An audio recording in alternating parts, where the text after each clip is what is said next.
we're live. Hey, there's Matt. Maybe I gotta shrink you down a little bit, Matt. There we go. Call me fat. No, just got you. I got you zoomed in, and the chat's like over half your face. There we go.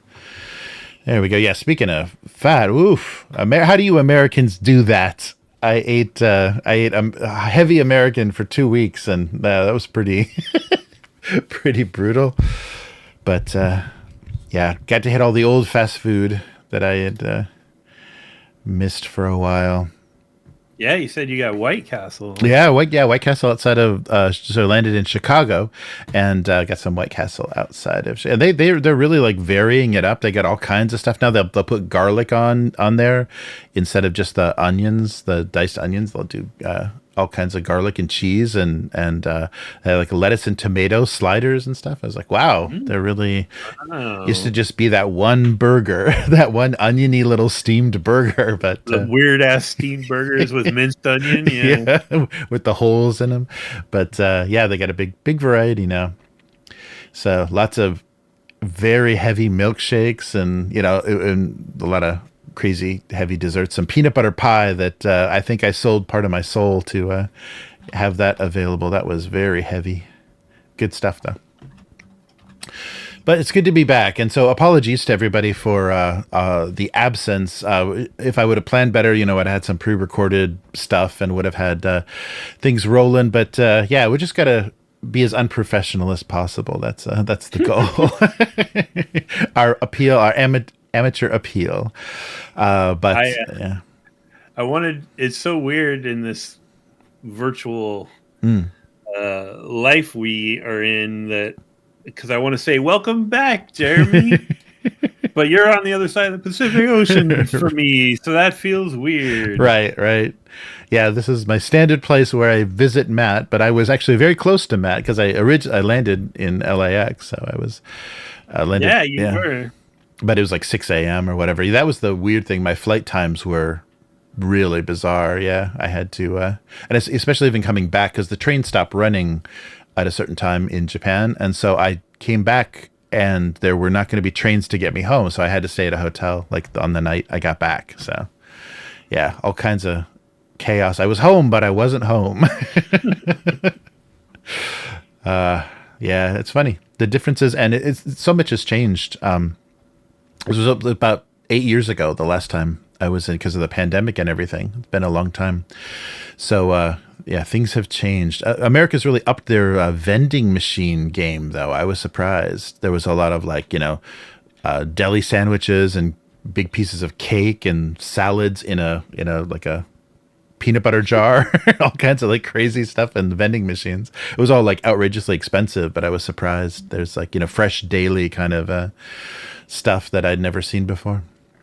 Wait, where was that? That was in O'Hare. The terminal, yeah, in the airport, yeah. So there was a lot of, yeah. Not walking around, we still are not that advanced. Yeah, so they basically look like refrigerated cases at like a grocery store, except it's a vending machine, and it has a little arm, that like pulls stuff off of the shelves, and it's all, most of it, I don't think you can pay with cash. I think it's all cashless. And so that means it's ridiculously expensive. But there was some really good stuff, like really amazing stuff. But the airport's like, I think a Smart Water, like one of the big bottles of Smart Water, maybe a liter, was like $14. Ugh. Water. Ugh. Yeah. So when they have you hostage, they really punish you. So yeah, I was surprised how miserable it is to be in an airport and on an airplane anymore. That's see, they can't get me because I am so not gonna use an airplane bathroom that I refuse to consume anything on a travel day. I will literally arrive at my destination and just fall over dead. Right. Yeah, it's better to be dehydrated than deal with that. Yeah. Yeah, but my flight back was 14 hours. Yeah, it was brutal. And that's just the international leg. I had 2 domestic legs on either side. So, but total close to 18 hours. Yeah, on a plane one way. Oh That's my god. Those are Australia. Those are Australia lengths. Yeah. So I the direct flights were just so outrageous. They're like the price of first class tickets. So I'm like, let's see how cheap this can get. And I went a little too cheap, I think. Well, the faster you travel, the slower you age. So just think of you're gaining life or something. That's right. That's right. Yeah, it's funny. The return to Japan, I arrive like only 2 hours after I left because of the time difference. It's like a day just like completely disappears. Yes. Oh, so Orcus, good to see you, Orcus and Calerion. Yeah, so I was just visiting family, so I went into O'Hare, landed in O'Hare, and met my daughter. She came in from LA, and we visited family and kind of rounded up stuff. So I've got a lot of old RPG stuff that was in storage that I brought. So I got a lot of metal minis and old games and stuff. So and there's some weird stuff that I haven't even been able to find much about on the internet. So there'll be fun stuff to go through.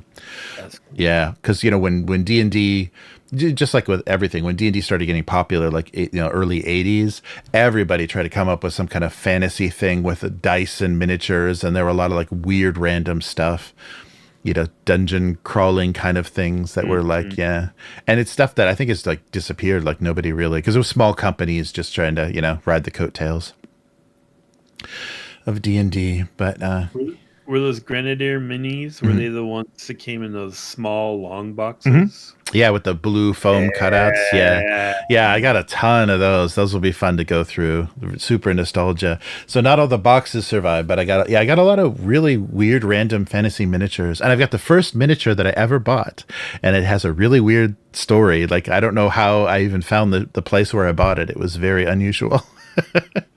But I'll do some unboxing and stuff.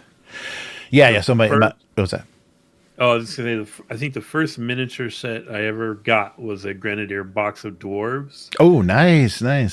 And it had you might have it actually, but it had the one guy who's a crossbowman and he's sitting inside a tree trunk. Mm-hmm. Nice. Yeah. I don't know why, but to my 12-year-old brain, that was like the coolest thing. Right. Yeah, I loved their sculpts. That was great. Yeah, very, very cool. Yeah, so my mother retired to kind of the Ozarks area, so very beautiful country. Yeah, so kind of was out in the middle of nowhere, so not much to do, but enjoy the nature.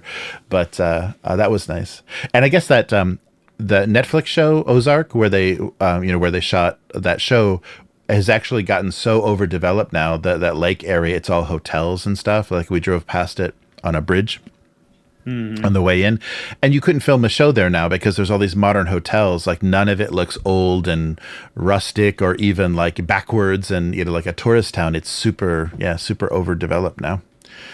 So I think Chicago money or something has pushed the Ozarks into a big tourist trap. But but really beautiful country, and surprisingly, like just on my way out. So I went Chicago, or sorry, I went like was it Springfield, Missouri to Chicago to Dallas, Fort Worth, and then Japan. And the difference in the weather was insane. It was freezing rain in Chicago when I left. Then I go down to Texas and it's like almost 90 degrees and desert like. And then when I landed in Japan, it was like that, still humid as hell. So it was like, it was bizarre. There was no way to prepare for what was going to be the weather in the terminals. Yeah, whenever anyone asks me if I've ever been to Chicago, I'm always like, does running through the airport count? Yeah, I used to despise that airport, but they've improved it a lot. Like, the terminals are much nicer. I was stuck in not the big airport in Tokyo, but the kind of secondary airport, Haneda, and that terminal was garbage. The food was garbage. There was no shopping or anything. You couldn't get a decent coffee. It was really weird. Because that's the intermediate kind of connecting. So a lot of the domestic flights between the islands and Japan and stuff, you end up there. And yeah, that was bad. So I ended up in some some miserable terminals. But O'Hare surprised me because you used to have to follow the sports logos to your parking level and stuff. But they've kind of like made it a little. They've modernized a little bit. So yeah, good stuff. Yeah, yeah, I definitely. It was like a tour of the worst airports. Because unfortunately, the Japanese airlines. This is so not tabletop related, but the Japanese airlines code share with the crappy American airlines. So yeah, you end up at the worst hubs and stuff when you're doing all of that. Like you start out in Japan in these beautiful beautiful planes with these cute, little stewardesses. Like the flight attendants are still young and attractive, and then you hit the American leg, and it's like, oh man, what happened? Yeah. But anyhow, so we've missed a lot of gaming stuff. Have you been up to anything, Matt? You got some board game nights or doing any in-person stuff recently? It kind of cascaded, we weren't able to play, and then suddenly, like, the group I play with here canceled a couple times. And it's been a bit of a dry spurt. So, I just said screw it and started painting these Mutant Zero miniatures. Nice. Yeah, just doing the base stuff right now, but that's about it. Other than the Orcus will know about this on Threads. That one guy made this post about D&D's wargame origins, and holy crap! Oh no! Like, so many 5e people's heads almost exploded. They were so fake offended. It was so funny. But so I've been kind of pointing and laughing at that a lot. Nice. Great. Yeah, but we'll be back to it though. So tomorrow, we'll pick up on Outgunned and get our indie heat going. We need a movie poster, I think, desperately for. Oh yeah. Yeah. Oh yeah, that'll be fun.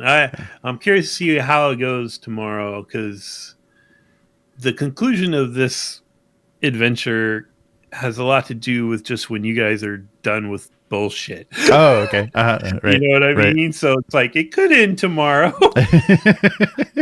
or it might not. We'll see. Right. Nice.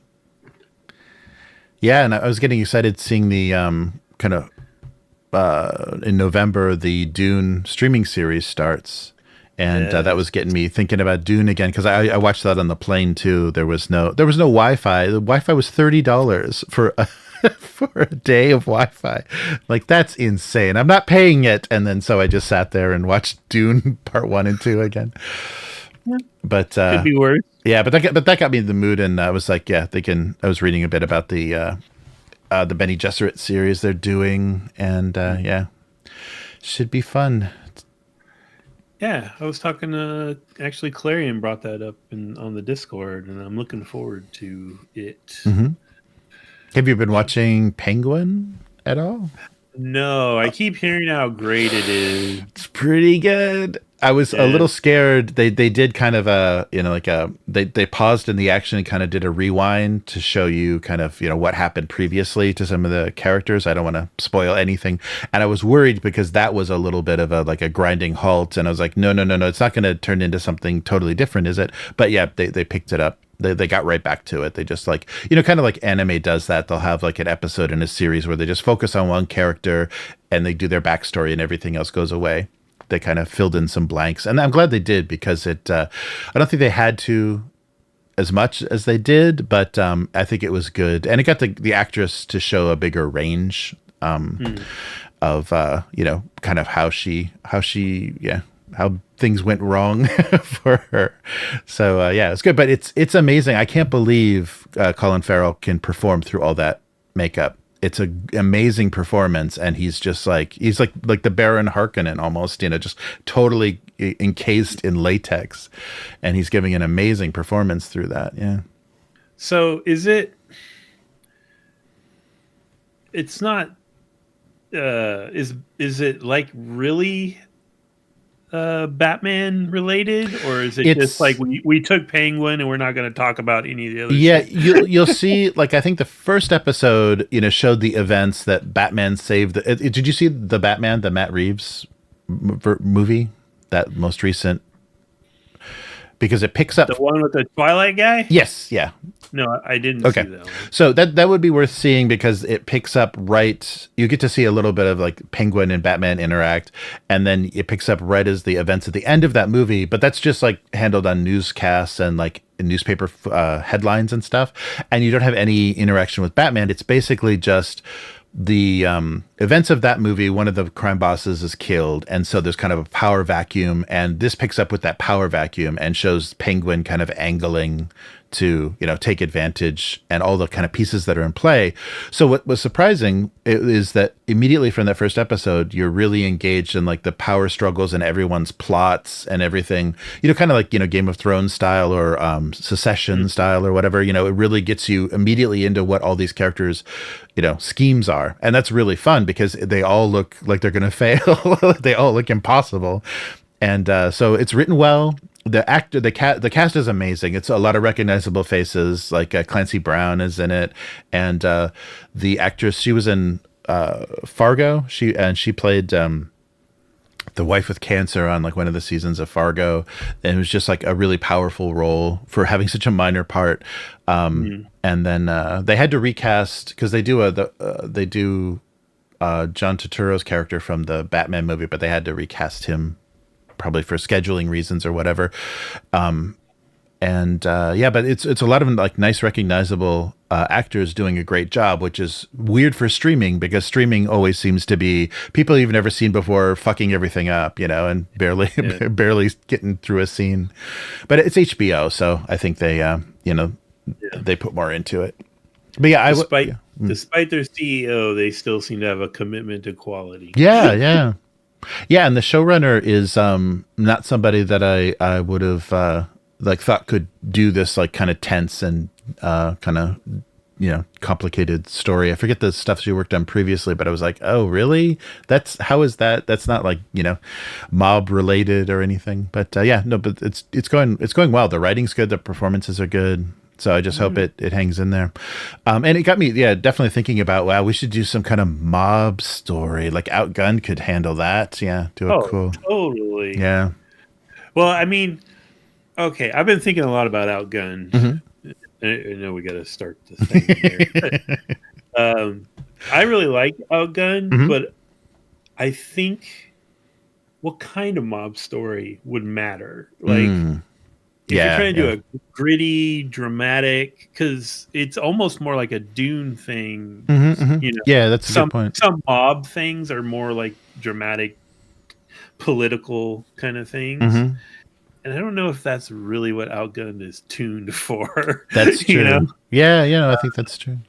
But like, if we wanted to do a gangster thing, for sure, we could do Outgunned. Yeah. Yeah, that's true. The plotting kind of social stuff. Yeah, I wonder what system would be good. I heard a really interesting argument. Somebody did a video about how to play, especially one of the specific vampire houses in Vampire the Masquerade, and he gave the example of you should play it like a mob movie because this basically is a mafia family. Like the structure of this particular vampire family worked really well as kind of a mafia family. So that was a good kind of into that, and you can make it grittier or kind of it doesn't have to be all the way that so theatrical or whatever the way that people may tend to play Vampire the Masquerade. But I like that idea. I thought that would be fun. So we'll have to find something that we can do a kind of twisty. I think there might be a gangster supplement for that gumshoe system. Oh, okay, that's nice. Yeah. That might be an option. I mean, hell, we could probably just adapt 2D20 if we really wanted to. Yeah, that's true. But I already have. I think I know what I would like the next two adventures for what we're doing right now would be the two next movies. Nice. But But then beyond that, ironically, the one that's really on my mind a lot now is the Ghostbusters action flick. Oh yeah, nice. I think it'd be really fun to like have you guys make characters for like some rundown Ghostbusters franchise Right. in the middle of nowhere. That'd be really fun. Yeah, I think that would be fun. Yeah, that would be really good. Yeah, I love the schlubby. Like, there's a lot of fun role play in the schlubbiness of like what the characters could be, but then they have to like battle the supernatural. So yeah, that's awesome. And it would also be like a different sort of tempo, right? Because you're not going to just go around shooting people in a Ghostbusters game, right? It's going to be more just character interaction and stuff. So it'd be kind of fun to explore. No, I think that's good. Yeah, fun stuff. All right, so should we do this? Well, thanks for people showing up in the chat. I was holding my breath. I thought we would go live and they would just be crickets. It's like 2 weeks is like a century in YouTube time. So I thought for sure we would zero out all of the subscribers. But thanks for hanging in there, and we'll be back to full speed soon-ish. I'm still pretty confused about what exactly time of day it is. We're getting there. Yeah. All right, so let's start this week's.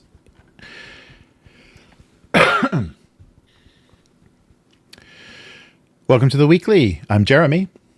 I'm Matt. Hey, Matt. Hey. So we are back after a 2-week hiatus, and Chris, of course, is not back because there's meetings and all kinds of stuff that jobs just don't allow for anymore. So I think lunch is becoming a distant memory for Chris. I think it's like probably energy bars at her desk is the best that it's going to be for a while. But anyhow, this week on the weekly, Marvel and DC superhero trademark defeated.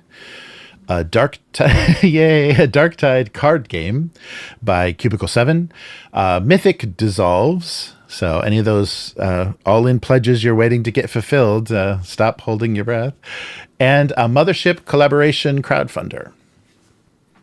So let's start out with some interesting news. And the list of trademark cases is pretty hysterical for this. But there was an article posted on Bleeding Cool about how Marvel and DC gained and then lost the superhero trademark. So this is 2 words, superhero. There's many variations on this theme, but this is the one that was challenged and that they lost.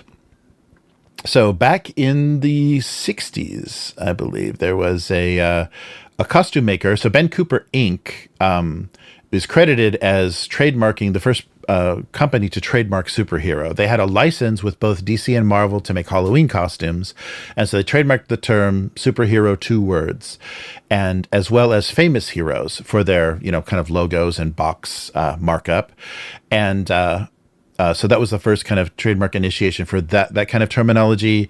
In the 70s, Mego, the doll makers, the famous superhero doll makers, Mego registered world's greatest superheroes as a trademark, and also plural superheroes, ES. And then later in the 70s, more toys started using that. So Mego basically making toys, and Mego was the first to kind of start this ball rolling. They jointly assigned their interest in those trademarks to DC and Marvel, their client at the time, and that would include all the ranges. So they were working with Batman, Superman, Spider-Man, all of the big heroes from those 2 companies. Cooper, the Ben Cooper Inc., the costume maker, withdrew their opposition and kind of control of that trademark and kind of ceded it to that client as well. So by 1977, Marvel and DC jointly declared that they were the owners of superhero, and all of the registered iterations of that. And I can't believe they shared it. There was a little bit of an attempt. They kind of tested each other to see if one could, get away with stealing it from the other, of course. And, they each have a separate filing for superhero related trademarks, but none of them have been, they don't compete with each other, and they kind of keep their distance. So that means that superheroes is mostly used by DC, 2 words. Marvel superheroes, of course, is used by Marvel. And then DC later registered Legion of Superheroes. So that's all out there floating in the legal abyss. And they are both joint owners of World's Greatest Superheroes from 1977. So the first time that they kind of defended this was in 82, so early 80s, against Leo Gutman Inc., when he was trying to register Super Action Heroes. And after some negotiation, he abandoned that claim. Later, Bergman Pittsburgh's Superheroes was registered by Alan Mark Bedelion, and it was an anti-drug education program. And so Marvel and DC, they carved out that because I guess they felt bad, like totally destroying this, anti-drug program for schools. And based in Pittsburgh. So it's specifically a trademark for anti-drug education that uses juggling and skating. They're allowed to use Pittsburgh's superheroes. Juggling and skating. Yes, of course. But the true heroes of this story are Super Babies Limited. So S.J. Rickold, and Superheroes Limited were the most recent case that resulted in this the Patent and Trademark Office canceling Marvel and DC's joint trademark. So they have they were challenged. They submitted their trademark for Super Babies and were challenged by Marvel and DC, but a judge decided, that's too general. You can't, everything with super or hero in it is not yours. So this resulted in Super Babies, the Super Babies challenge finally toppling this long-standing, from the 60s. So this long-standing joint trademark, 50 years of domination by Marvel and DC. So Super Babies is free to use that term. There were a lot of other funny cases, and all of these were defeated. So all of these trademarks had to back away and abandon their claims. So things like superhero skateboards, superheroes, spelled like soup, S-O-U-P-E-R, for dips and chowder was too close. They had to abandon their claim. Real superheroes ice cream, abandoned their claim. Teachers are the real superheroes was defeated. My God. They really sucked. Your home superhero for home repair. Superhero beer was defeated. Danger Man, the urban superhero, lost to DC and Marvel. And just a lot of Pollen First, the Echo superhero, lost in 2009. So this has been it's been a while. So we can thank Super Babies for there's a lot of toy lines and cartoons and things just tried to use. Oh, and even Mego, that's funny. So Mego, I guess somebody maybe bought that name and they tried to reestablish their World's Greatest Superheroes toy line, and they were challenged by Marvel and DC. Their former clients in 2009 said nope, and that's not going to happen. And thankfully, heroine era NFTs was defeated in earlier this spring in 2024. But so no NFTs for those superheroines. But so now everything is open. So it'll be interesting to see. And I just thought this was kind of, peripherally related to tabletop, because now people are allowed to, use any iteration of superhero for their tabletop games. So I wonder if we're going to see any interest in kind of moving back into and being able to use the terminology superhero in a game makes a big difference, I think, for theming and everything. So thank you, Super Babies, and screw you, Marvel and DC. They're just part of giant companies anyhow. It's a Disney and Warner Brothers. So yikes. But when I first saw that story, I shared it on Threads. I was like, all right, I better see a bunch of indie games, some superhero zine games and one-pagers, and I want to see it all. But no, everyone's like talking about that stupid Marvel superhero game. Oh, right. Right. They just can't win. And I guess they did. Troika did a superhero game. I did an unboxing of that. We should give that. I don't think there's any digital assets aside from the PDF, but we should give that a try because it was kind of fun. Like the way you could recombine the kind of the player roles and stuff. Your like your secret identity and then your hero role. That was kind of fun to mix and match those classic combinations. You didn't bring back a copy of Villains and Vigilantes from your visit, did you?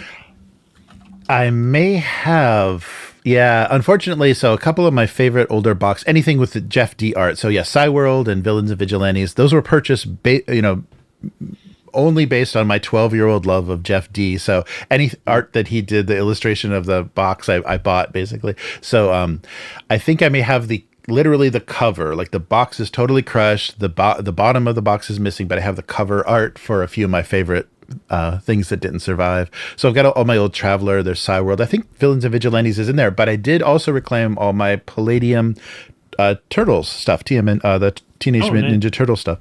So I had all of those original books from the RPG. So it'll be interesting. What's that? Which would be more annoying to play? An old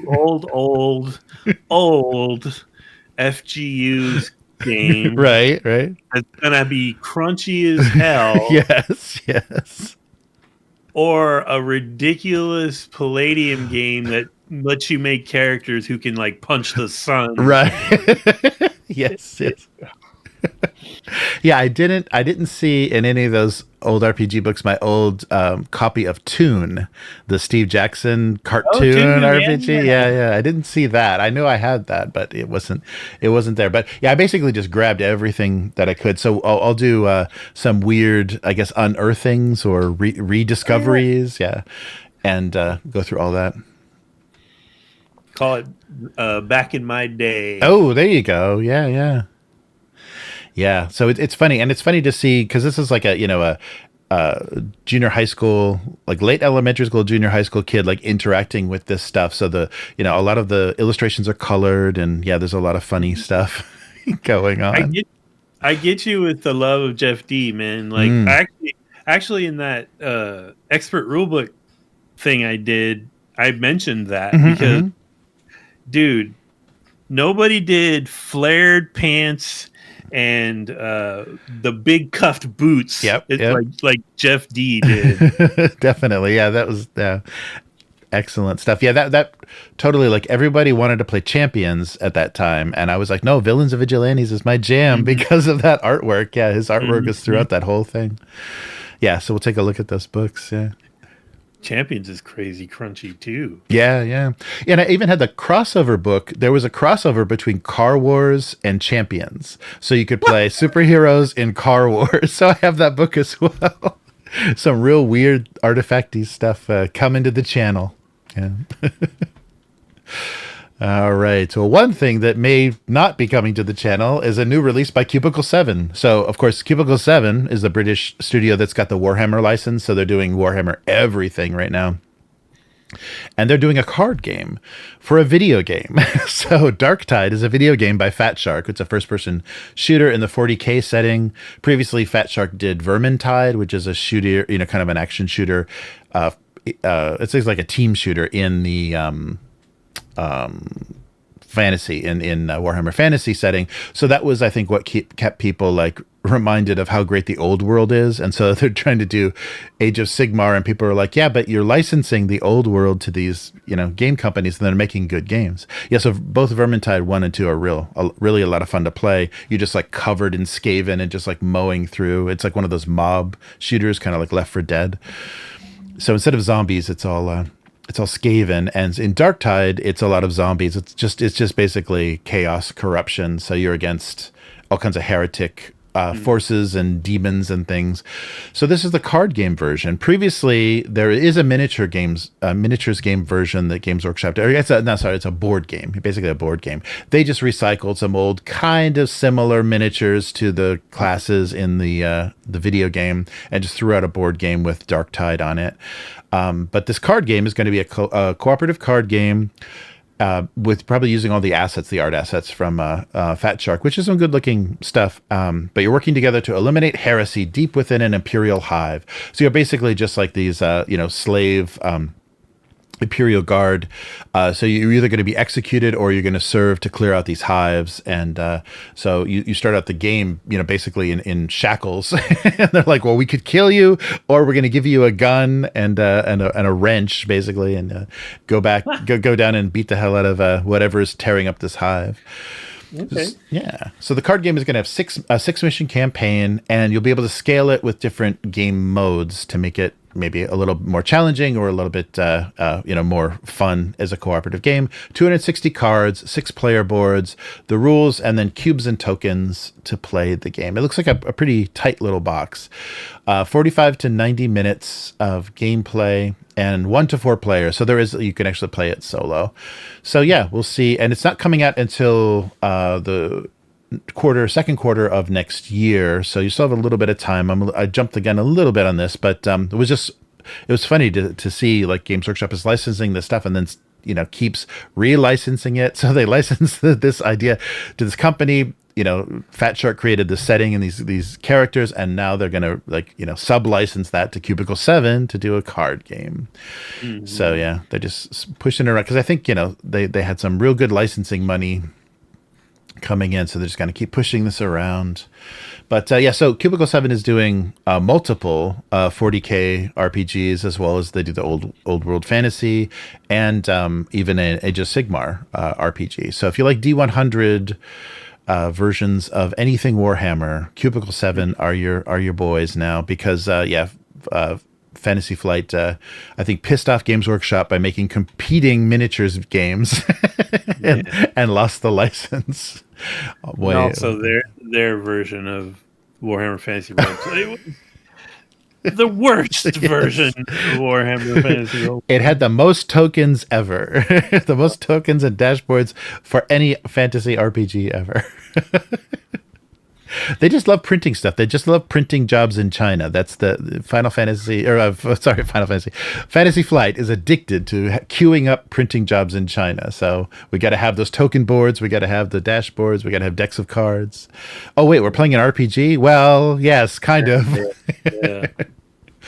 All right. And I think we should all pour a little out for our now defunct board game company, Mythic. Mythic Games is no more. So they are being dissolved after calamity and tragedy and every controversy you can imagine a game company having. They had financial, quality-wise, logistics-wise. So and they did some tabletop RPGs as well. So tabletop and board game company Mythic filed for liquidation. So they fell into that trap that it seems like any of these companies, Common or any of these Monolith, anybody could actually stumble into, where one of your Kickstarter projects doesn't do as well or gets delayed or runs way over in cost, and then you just start another one to pay for the previous one. And so you're on this evil hamster wheel of debt, and you have to just keep, putting up projects that people might be interested in, and they eventually catch on when 3 projects ago still isn't fulfilled. Some of the backers get a little, they catch on to your scheme and start to doubt the future of these projects. So several of their high profile games had serious delays and way beyond expected dates. Things like Reichbusters, Projekt Vril, and Solomon Kane faced huge delays. Solomon Kane came out okay, though. That was kind of that was an interesting way to play that game, because no one plays Solomon Kane. You play the virtues that control Kane. So that was an interesting way to kind of handle that world. So the big delays in delivery, poor communication. They didn't talk to backers or keep them apprised of what was going on. And that started a lot of backers accusing them of like intentionally withholding information to kind of protect themselves, and basically lying through silence. And backers got very frustrated. Unmet stretch goals, missing content. So a lot of additional content that was promised, especially for things like Super Fantasy Brawl and Joan of Arc, including expansions, miniatures, exclusive components, were delayed indefinitely or delivered with a much lower quality than they showed off, for the campaign. And in some cases, people were started to accuse them of false advertising, kind of bait and switch and false advertising. The financial difficulties and project management. So multiple of their overlapping Kickstarter campaigns started to slip with cost overruns. And then the rumor started coming out that they're just, they're only doing these projects because they need to fund, the previous. So they're accused of Kickstarter juggling, and only having new projects just because they still owe money for something they haven't fulfilled yet. So we talked about this in late 2022. They acknowledged their financial difficulties, and said rising production costs, shipping challenges, and global economic pressures have caused increased costs and delays. The big one was Time of Legends, Joan of Arc. That actually inspired a lawsuit. So there's legal issues over certain miniatures in that game, like historical figures and things that maybe had some sort of protection. They had to negotiate in court to actually use these likenesses, or these probably names and historical figures. That delayed fulfillment and added costs, and pushed many of the frustrated backers into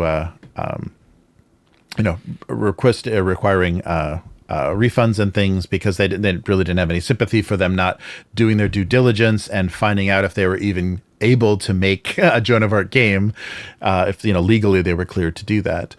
The shipping controversies for Anastyr and Darkest Dungeon, the board game. Unexpected costs. So this was the story that we talked about. So they blamed the pandemic, but they said, you're going to have, if you want this game, you're going to have to give us an extra $100 or whatever it is for us to deliver it to you. So people that had already thought they paid for everything were handed another bill and said, yes, if you would like this, you're going to have to pay more.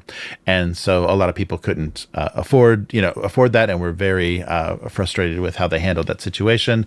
And then, of course, the quality control was kind of all over the place. They delivered projects where miniatures were either broken, poorly molded, or just totally missing from set. So a lot of fulfillment and logistics problems. The cardstock, rulebooks, and other components were much lower quality than was promised. And this caused people to be very concerned over what was actually going on at Mythic. And now we know, because Mythic basically yielded to all of this. They couldn't continue this. So I'm not sure what state that's going to leave some of these projects in. We kind of covered a few of the Darkest Dungeon, I think, was one that people were very unsatisfied with the extra shipping, but we'll see. There's still stuff out there, and they still were offering, even when people were onto them, they were still offering new campaigns. So we'll see what actually happens. I don't know if someone's going to swoop in, somebody that can handle this better, like Come On or something, and buy up some of these properties. And I've seen that happen. There was a game book that I pledged, and it was a company that had made smaller board games, and there was some financial mismanagement, and they just bailed on the whole campaign. Somebody came in and bought everything. They said, we're not going to be able to ever produce this book, but what we'll do is we bought all of their inventory for previous projects. If you want to take that credit, for what you paid for this book that is never going to get made, we'll ship you some of their previous games that we have. So something like that may happen. They may recover some things, but that's all going to take time. It's going to, to kind of reset everything and to figure out what's missing and what they need to do. It may take some time. So if you're waiting, keep waiting, because you never know. But liquidation means people are going to be buying pieces of this off. So hopefully some of this more interesting stuff will survive. But if it's licensed, though, that could be a whole nother problem. Yes. Because it's a whole other, because if they're either selling off those licenses, or even if they have the ability, to kind of sub-license them, it'll be interesting if any of that even happens. But licensed games especially, I think are going to hit quite a wall as far as what they can do. Because they did, the Darkest Dungeon. I think Super Fantasy Brawl was their own thing. Yeah, I don't know. I don't know what they're gonna end up doing, but there's some things that might survive that were kind of their original properties. But yeah, that was funny. Joan of Arc. They they didn't even check to see if they could use every one of those names in the game, and then whoops! I guess we got to go to court before we can fulfill. Well, okay. I would never in a million years guess that Joan of Arc would be a problem. Chick was burned at the stake like 1,000 years ago, right? Right. I mean, or not 1,000 years ago. Sorry, 600 years ago. Yeah. How can that be something someone owns the rights to? But I don't know. Yeah, I wonder if it's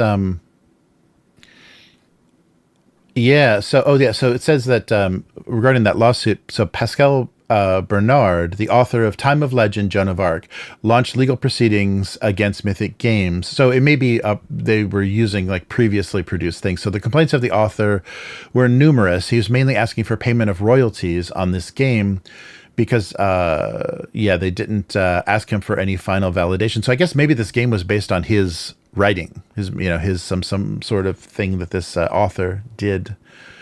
So that it may not be use of actual historical names, but they must have based this on a pre-existing work.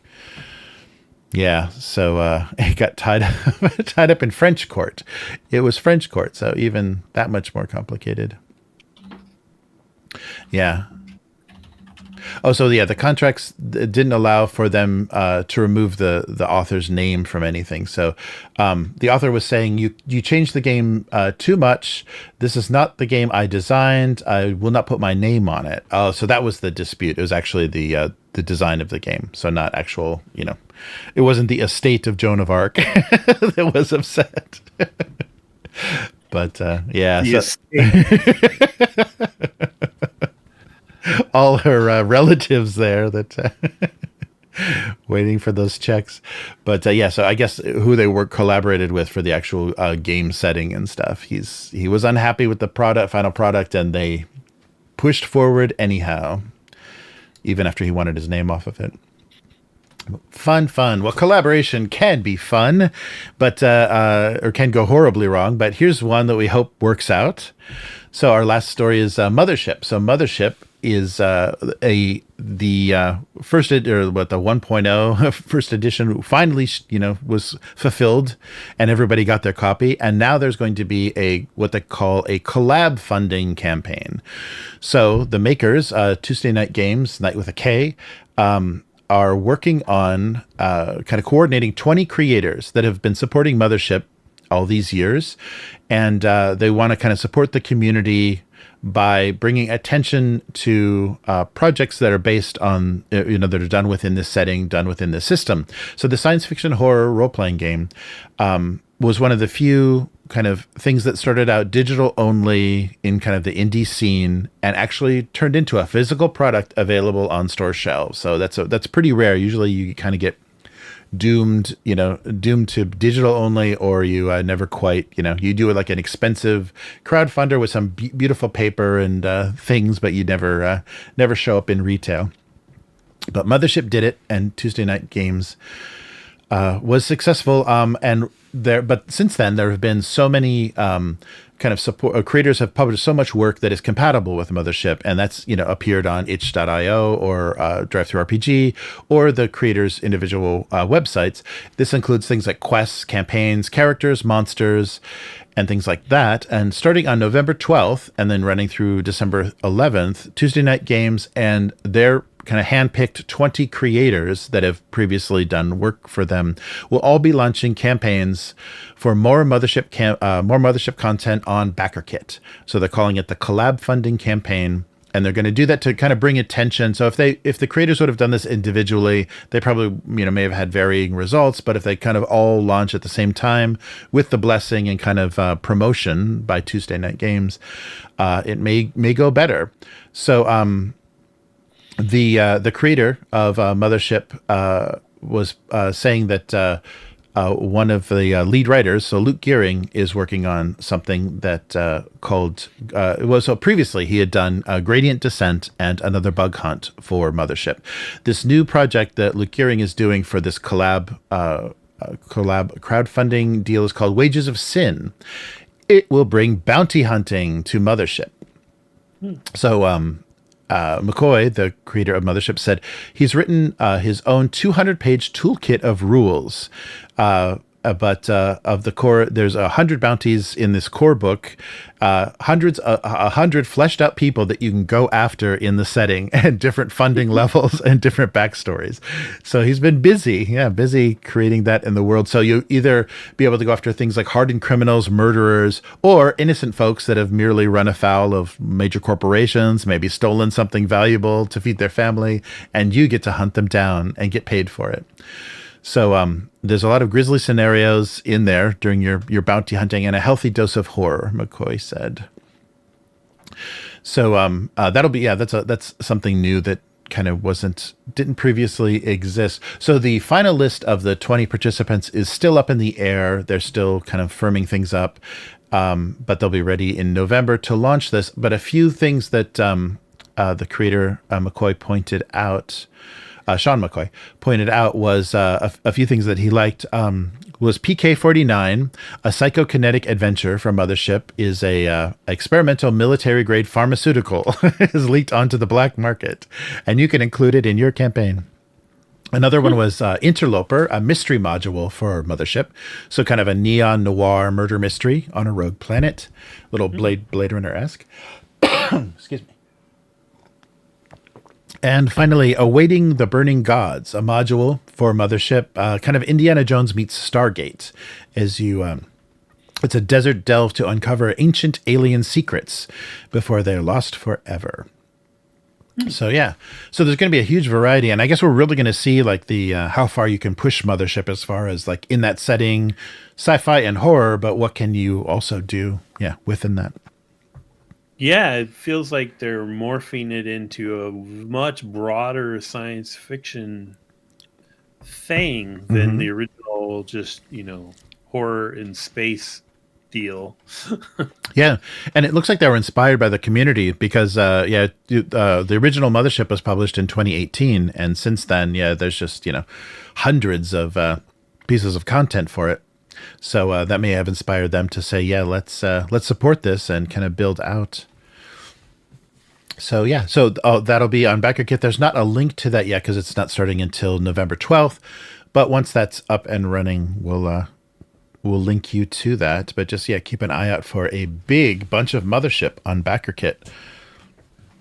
Yeah, so kind of like big bunch of Mothership. Kind of like that should be the name of a module. Yeah, right. A big bunch. Yeah. So that's really cool, though. It's really nice when a company is aware that they're getting a lot of support, kind of like Morkborg, that they're aware that people are really supporting it, and then they support them by, support the publication or inclusion in crowdfunding of stuff that the community has developed. It's very nice to see that. Oh, yeah, and speaking of that, so that's all for this week, but speaking of that, did you see the first kind of, I guess, licensed Two Little Mice, the outgunned system is Two Little Mice just sent out a notice, Cthulhu High School, I think it's called. Oh. So the first word was interesting, right? Yes. So this is, I'll just add this kind of to the end. So I got a notification from Two Little Mice that Gear Games is using their system, their D6 system with the little symbols, to do a game called High School Cthulhu. High School Cthulhu. You are a student. It is the 90s. You live in Innsmouth, and something dark and terrifying is about to take your life by storm. This is High School Cthulhu, a teen drama role-playing game of cosmic horrors set in the mid-90s. Yes. I dare you to run that for us, Jeremy. No, you're going to make me pledge. Yeah, so it's using the director's, what's it called? Director's Cut. Yeah, the Director's Cut D6 system that Two Little Mice made for Outgunned.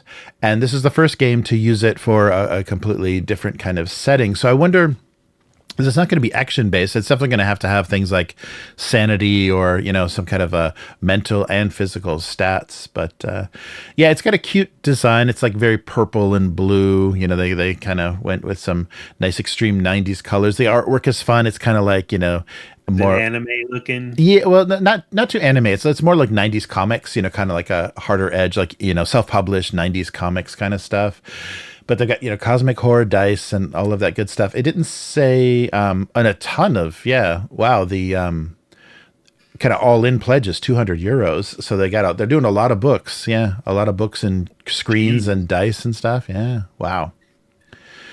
They're going heavy in. So yeah, if you like that, so if you like Outgunned, if you like Monster Hearts, maybe you're all set. You're a big Buffy fan. Right. Yeah, so I thought that was funny. That was the first thing I've seen that Two Little Mice have recommended. They said, "Hey, check these guys out." So I could put a link to that if you guys are curious. But yeah, that was a funny thing to see. I'm glad that the system has people interested, other companies interested in because it's very fun. It's a very fun.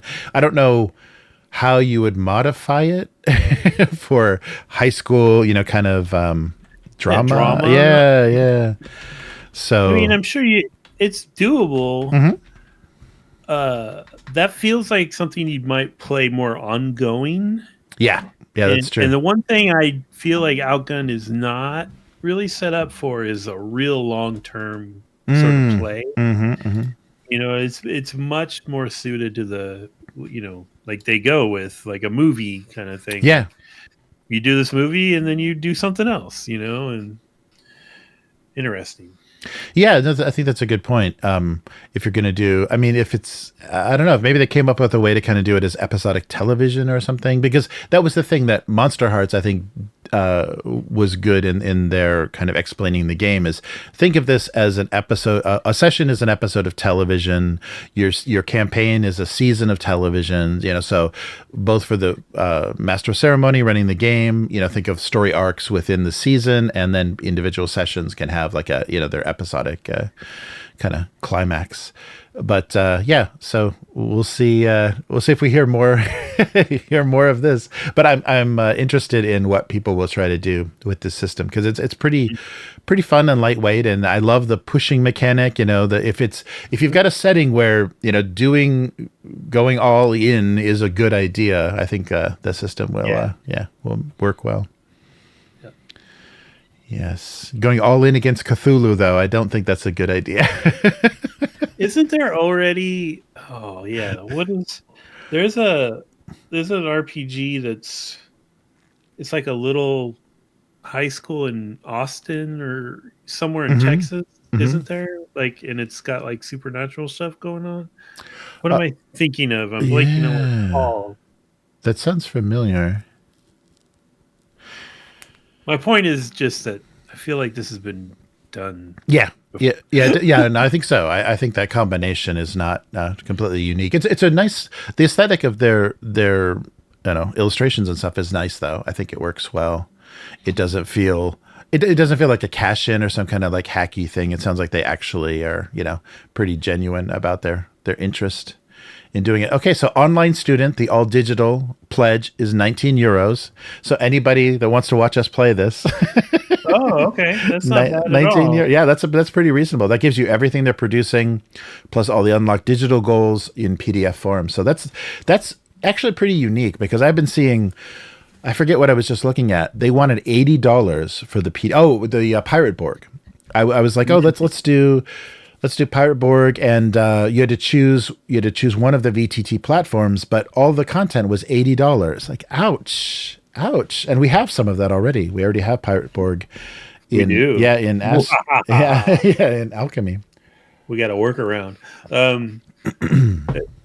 Orcus answered my question in the chat. It was a game called East Texas U. Ah, nice. And it's a Savage Worlds based game. Oh, there you go.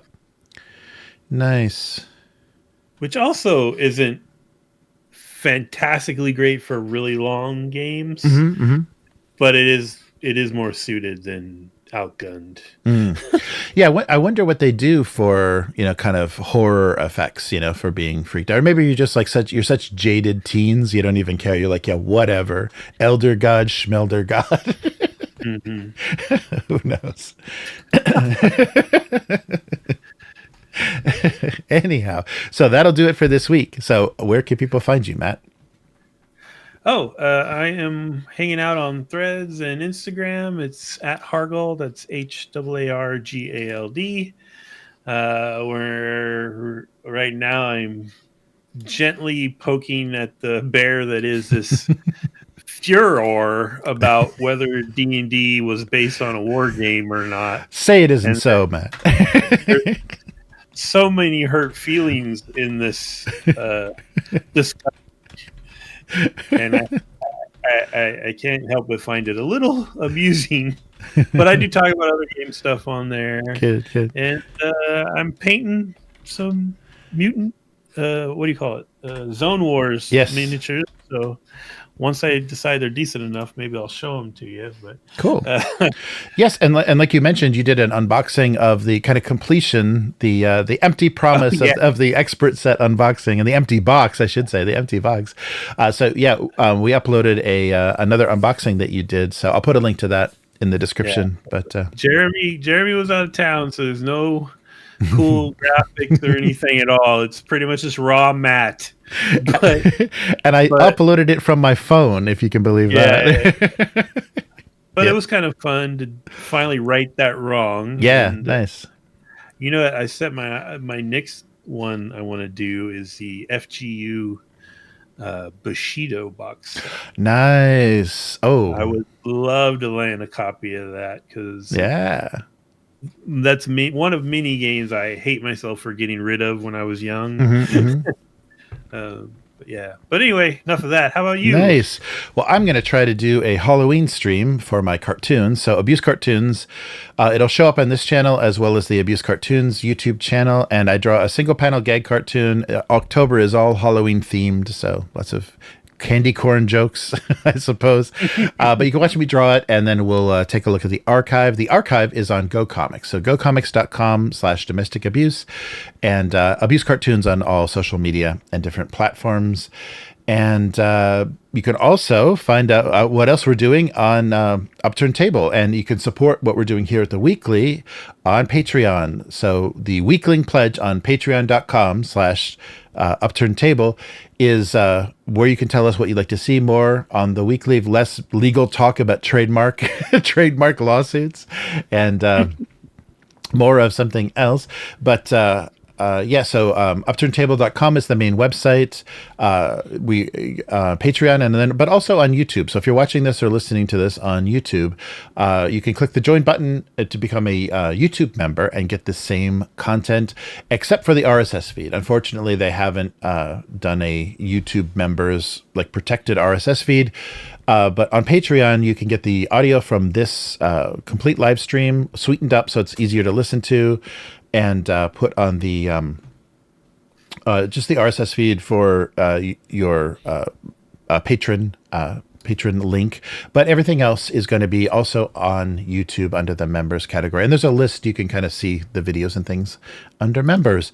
So that'll be it for this week. We'll be getting back to some Outgunned and more actual plays and stuff, and all kinds of very old stuff. So if you like looking at old boxes of yellowed pages of RPG books, that's coming soon.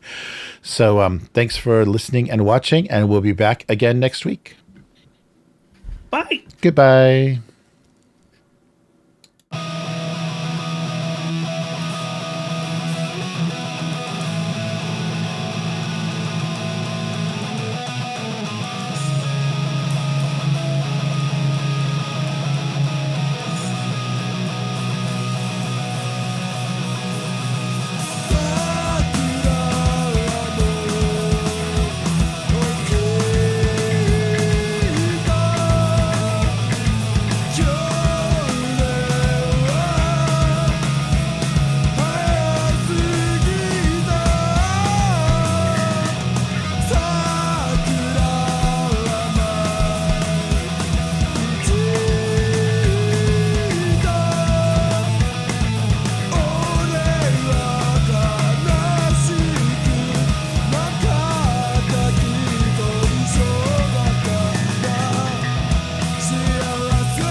right.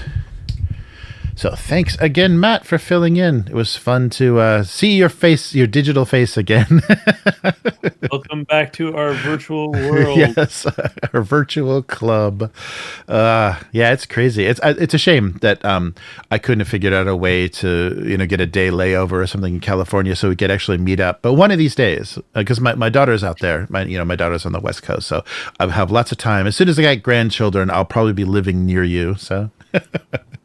So we'll see. You, me, and Orcus should go out in LA and all like get divorced or something. I don't know, like, do something really bad.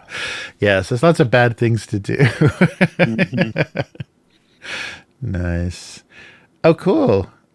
Nice to see everybody in the chat. Hey, this is Matt Robinson guy. I think he's trolling everybody. I don't know why. What's he doing in there? But yeah, nice to see Clarion. That's great. Yeah, we'll get back to some actual play live streaming soon. And yeah, very cool. Yeah, it's going to be an interesting game. See, because your guys' tension is going to be tripped, so things are going to get harder. Oh, nice. And I feel like you kind of, you've got like A and C, and it's just the plus B. Yeah. Or you could easily just skip B and go shoot C in the face. Right. Yeah, I'm looking forward. I like how the characters are bouncing off each other. I think it's working. Yeah, it worked well. Yeah. I was re-listening to that last episode just to refresh myself, and there's a part where you guys are meeting with the captain. Oh yeah, and Terry just tells her, or the lieutenant, I should say. And Terry just tells the lieutenant, you should stop smoking. It's bad for you. Just cut the tension. Just yeah, good stuff. Yeah, so aside from my tabletop RPG and miniature rescues, I rescued some toys that didn't get turned over to charity.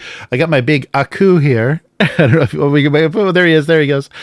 Yeah, so a lot of there's some old Samurai Jack stuff and a lot of stuff I couldn't part with.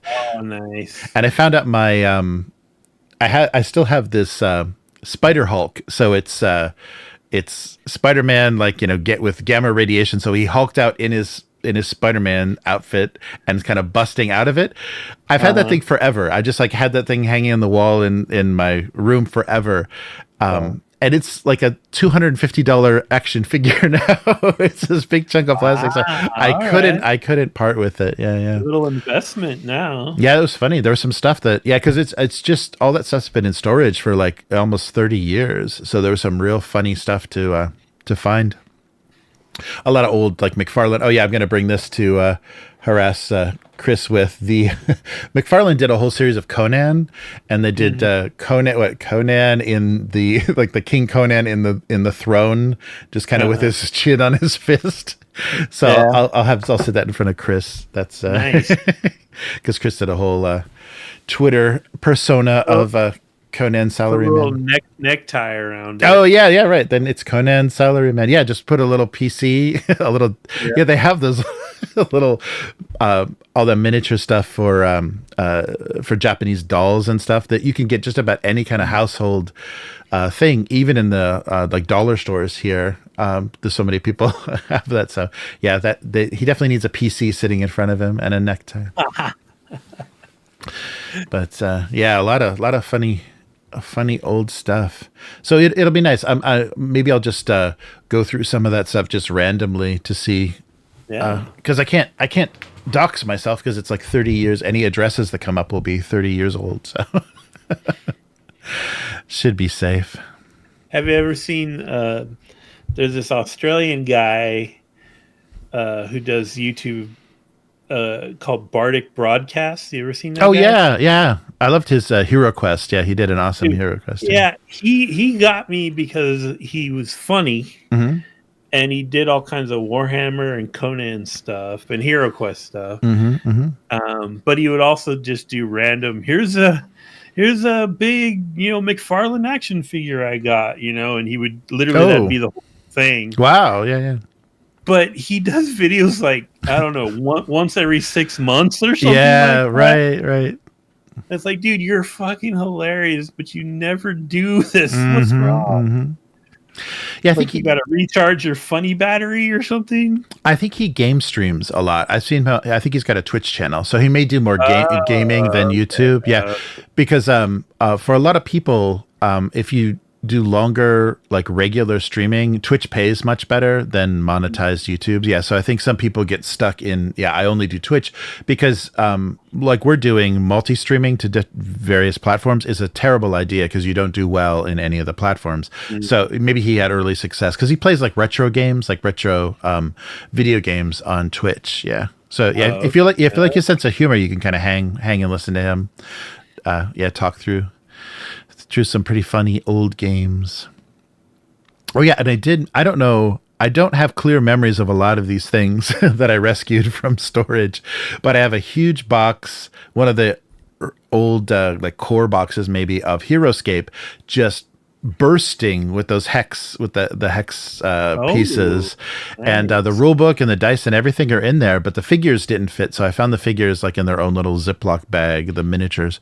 So yeah, I'll go through that too, because that'll be fun timing because the new HeroScape is out and they're going to start supporting that. And I guess it's still compatible, like they didn't change the molds or anything. So I have a ton of hex terrain now. You and Chris could do a playthrough of a game or something. That'd be fun. Yeah. I think Chris has got a Frostgrave thing going on. Like she was talking about one of the coworkers was really interested in miniature games and hadn't done anything, and shared the Frostgrave book with them, and they got excited about that. So yeah, there may be some Frostgrave coming up again. Nice. But yeah, I was thinking about because Zone Wars has the solo rules, and I bought this new light thing. Oh, And it has a little mount on it, so you can like mount your camera underneath it. Oh, very cool. And so I was thinking that like maybe once I get these miniatures painted, I'll do like a solo. Oh yeah. Play of the Zone Wars, maybe fun. Yeah, definitely. Yeah, I think you'll really like it. I think you'll like the mechanics and stuff because it just gets crazy. Like they do a nice job with the scenarios that they escalate really fast. They have like some kind of timing mechanic and things go to hell, so you got to get in and out. Yeah, it's good stuff. Yeah, that's very cool. Also, I got both boxes, right? So my evil plan is I'm gonna paint all 4 factions. And just show up one day on our game night and go, hey, let's play this. Yeah. Can't say no. It's here, and I painted them. That's a good idea. And I think especially that game, because the rules are on the cards, it's real straightforward. I don't think you're gonna have people saying, man, that the learning curve. There's very minimal, very minimal barrier. So yeah, they've got the miniatures, and just say which one of these guys looks fun to play, and Yeah, we played so much Free League stuff during the pandemic that most of the group knows the basic concepts really well. Oh, cool. Yeah. That'll be that will be fun. Yeah, I think that's a really really well done game, and I like that it's all self-contained. And the nice thing too is if you combine all the cards, so I was worried that like the base set and then the expansion, there would be like mechanics or something that were incompatible and there were cards that you shouldn't mix. But basically you can take all of those artifact cards and throw them together. You can take all of the cards, the hazard cards, I think the zone cards are called. You take all the zone cards and throw them together to make bigger decks. And there's nothing that's incompatible with what you're doing with any scenario there. And then you won't see repeats of stuff. Like between sessions, there's be so much randomization that you won't see any repeats of stuff because they basically have 2 full decks of all of the random, event cards and item cards. So that's a really nice thing that they did, because a lot of times when they do expansions, it's like, okay, so you have to take out these cards because you can't do this if you're playing the base game or whatever. But Zone Wars, everything is compatible. Everything works. And each scenario may have specific ways they want you to time it, or what cards they want you to include. So they'll specify that. But basically, you can put everything from both sets together and have a really nice, no repeat kind of randomization of. So play many scenarios, many sessions, and you won't see the same thing again, which you might. If you just had one of the sets, if you just had the core set, you'll probably see some repeats. I was kind of hoping, I went through their website and there's nothing even hinting at expansion stuff. And I know the stuff in game terms is still relatively new, but I actually asked them on their Facebook group if they had any plans for it could be mini expansions where just a couple more miniatures or another deck of cards or whatever. Right. And I didn't get any response, but I hope it's not going to be we did it, we're done, kind of thing. Yeah, I wonder. And it may have been because I think the first thing they produced that board game for Tales from the Loop. So they must have done okay with that, at least getting it into retail and whatever, that they thought doing a miniatures game would make sense. But I guess also as far as they could release PDFs that kept expanding things, just kind of give you different configurations, different scenarios, because the second set does give you a linked scenario kind of campaign, whereas the basic set just says you can play these in any order. They're not, they don't increase in difficulty or anything. So they could continue like that with what you have. I mean, because it's a lot of terrain. I was really surprised. Both of those sets, if you put all that terrain on the board, it's a really nice, dense 3x3. Yeah. I was looking through. I haven't built any of it, but I was looking through it and I was like, yeah, this is quite a bit of stuff. Yeah, it works well. Oh yeah, did you see that? So it's cardboard terrain. There's a lot of cardboard kind of tab and slot kind of terrain that you can pull apart easily to put back in the box. But did you see the new starter set? So not the launch set, but a starter set for the new Kill Team for Games Workshop has MDF terrain in it. I was shocked. So Games Workshop is doing MDF terrain, and they're basically saying you can put it all flat back in the box. So are they trying to make Kill Team a board game, or what? That is so strange, because they have gone so far with the really extreme terrain.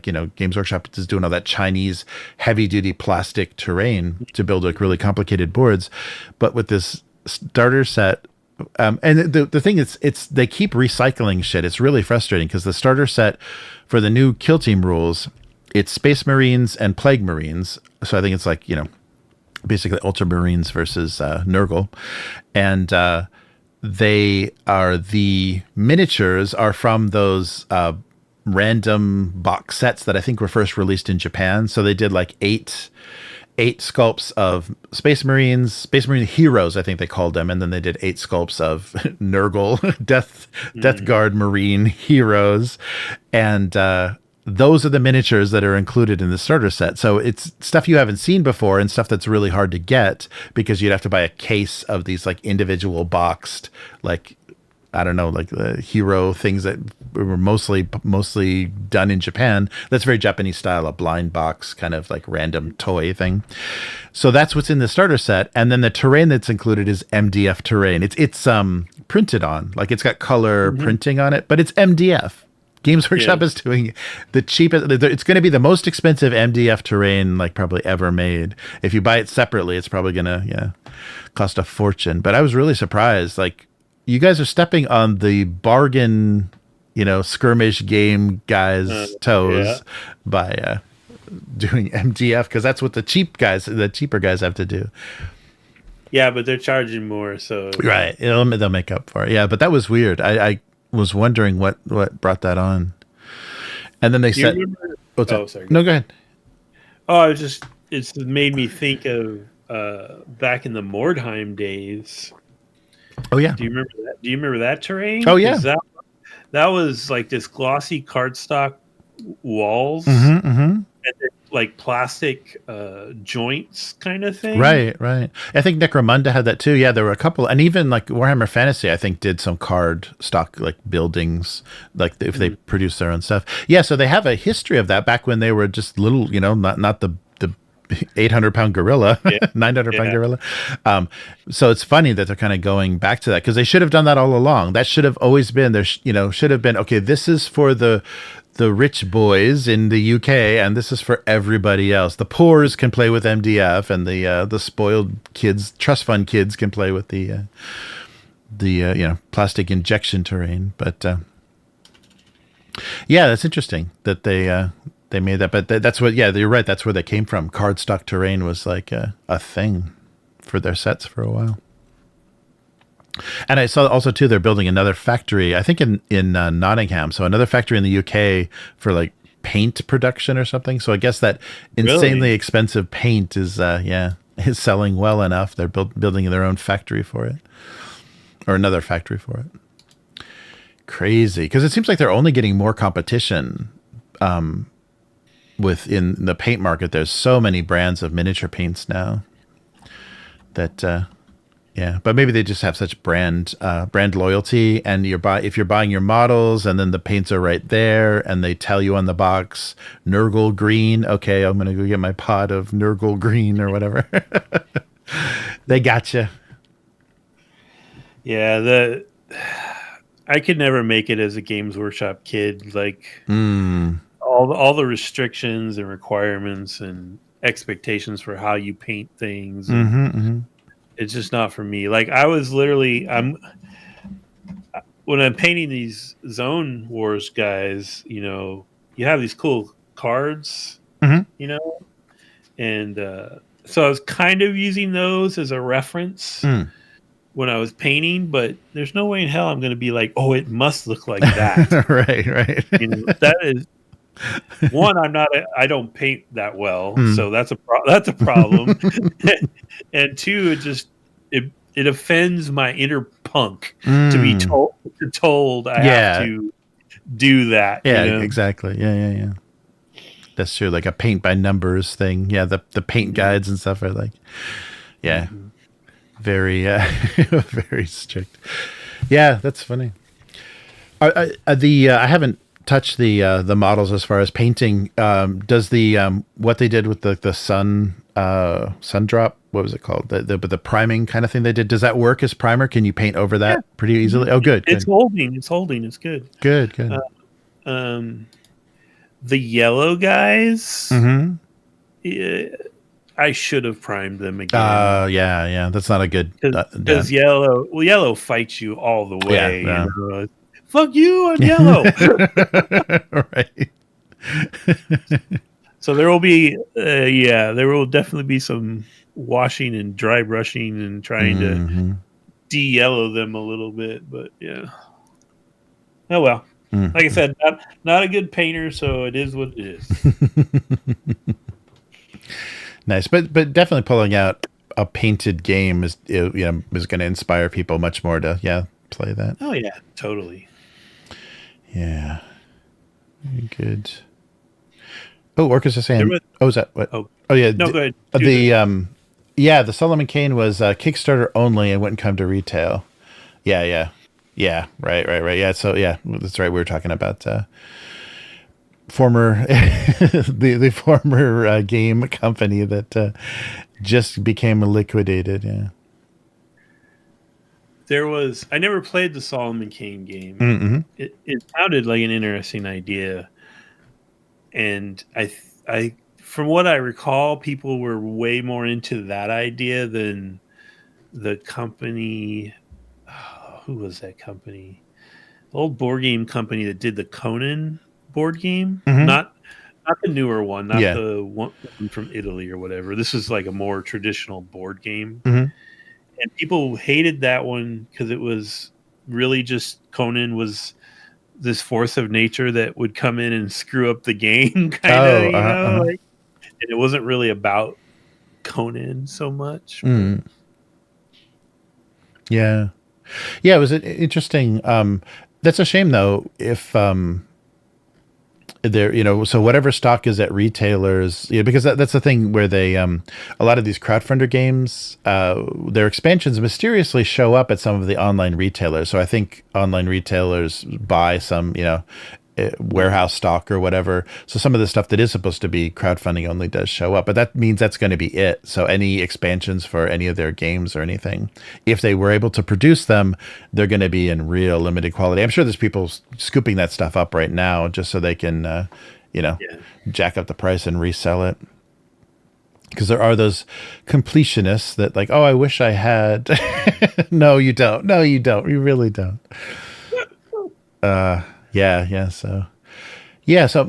Monolith, I think they're also French. I think Monolith is the one. They're the guys that are doing the new Conan RPG as well, right? They did the board game, the crazy board game, and that's either on Kickstarter right now or about to go to Kickstarter. Oh, that's right. That's right, because we had the quick start for that. That's right. Yeah. I was not. Yeah, you were saying, yeah. I was not impressed with what they showed me in that quick start. I feel like they should have showed me more of the game, because now I'm just like, maybe there isn't more of it to this game, and they did some weird choices. I feel like cultures and nationalities are a big part of the Conan world, because they're kind of like, intentional analogs to real historical nations and cultures. And if you look at the quick start, they're not mentioned at all. And all the pre-gen characters are genericized. So it's like yada yada the hill man and yada yada the desert warrior. And there's no mention, no one's a Sumerian or a Stygian. Wow. You know what I mean? And I was like, what a weird choice. I think you're missing a part of Conan by doing that. Yeah, that's weird. Do you think they're trying to get around any political incorrectness or anything by like you severing it from the real world analog, so people don't, or like the nationalism or whatever that would be inspired? That would be a mistake, though. I mean, because if you're going to embrace that setting, there's going to be some some unpleasantness. There is, and there's nothing. I mean, we're talking about analogs to historical cultures, not present day stuff. Yeah, right. Yeah. So that argument against it, I think, is a little weak. If you want to talk about some of Howard's language towards people who aren't white, I agree. He did go over the board sometimes, but you don't have to put that in your game. Right. Yeah. You can still have what are the Nordic Valheim or whatever they are, and you don't have to bring any racist stuff into it. No, that's true. Yeah, I wonder what the motivation is, but that's going to really separate them, because I think Modifius with their Conan really, because they release so many source books and so much into the whole setting. You could play basically anywhere in the world, and even if you didn't like how the 2D20 system worked with Conan, they definitely gave you a lot of material. They did a lot of support. But even Monolith's board game, the very first adventure or mission or whatever you call it is killing a bunch of picks. Yeah, right. That's right. and there's Stygian sorcerers, so it's weird that they would then do a 180 for the role-playing game. Yeah, I wonder. Yeah, I hope there was some logistical reason, or they wanted to maybe surprise people, what was going to be, make those unlocks, make them stretch goals. We'll unlock, Stygia, or we'll unlock, I don't know. Yeah, I don't know what that thinking is, but to lose that much of the flavor, it's just well, then why is this Conan? Why did you pay for a license if you're just going to say Barbarian X? Yeah, exactly. Yeah, interesting. We already have that, right? It's that Lemuria game. Yeah, right. Yeah, right. Yeah, that's true. Nice. Hey, good to see Abyss in the chat. Oh, yeah. And okay, so now is the segment where we discuss the second greatest TV show ever made, Rings of Power Season 2. Troll. Such a troll. I watched the last episode. I like basically watched people talking about that second episode. Then I watched the last episode to watch them wrap everything up. They really did some stupid stuff with that show. It's amazing. Yeah, it's very, very funny. I couldn't do it, man. I couldn't watch it. I'm blissfully ignorant. I was like, Tom Bombadil. You know, you see little articles and stuff. You're like, oh, Tom Bombadil's in it, huh? Okay, moving on. Yes, and somebody makes reference to that strange, dirty man in a bathrobe that looks like a wizard. They call him the Grand Elf. And he's also looking for his staff in the season, so it's his Gand. So he's looking for his Gand, so he'll be a Gandalf when he finds his stuff. They're doing such stupid stuff, and I think they tried to show us what they're gonna say is Saruman. Yeah, it's very bad. It's really, really bad.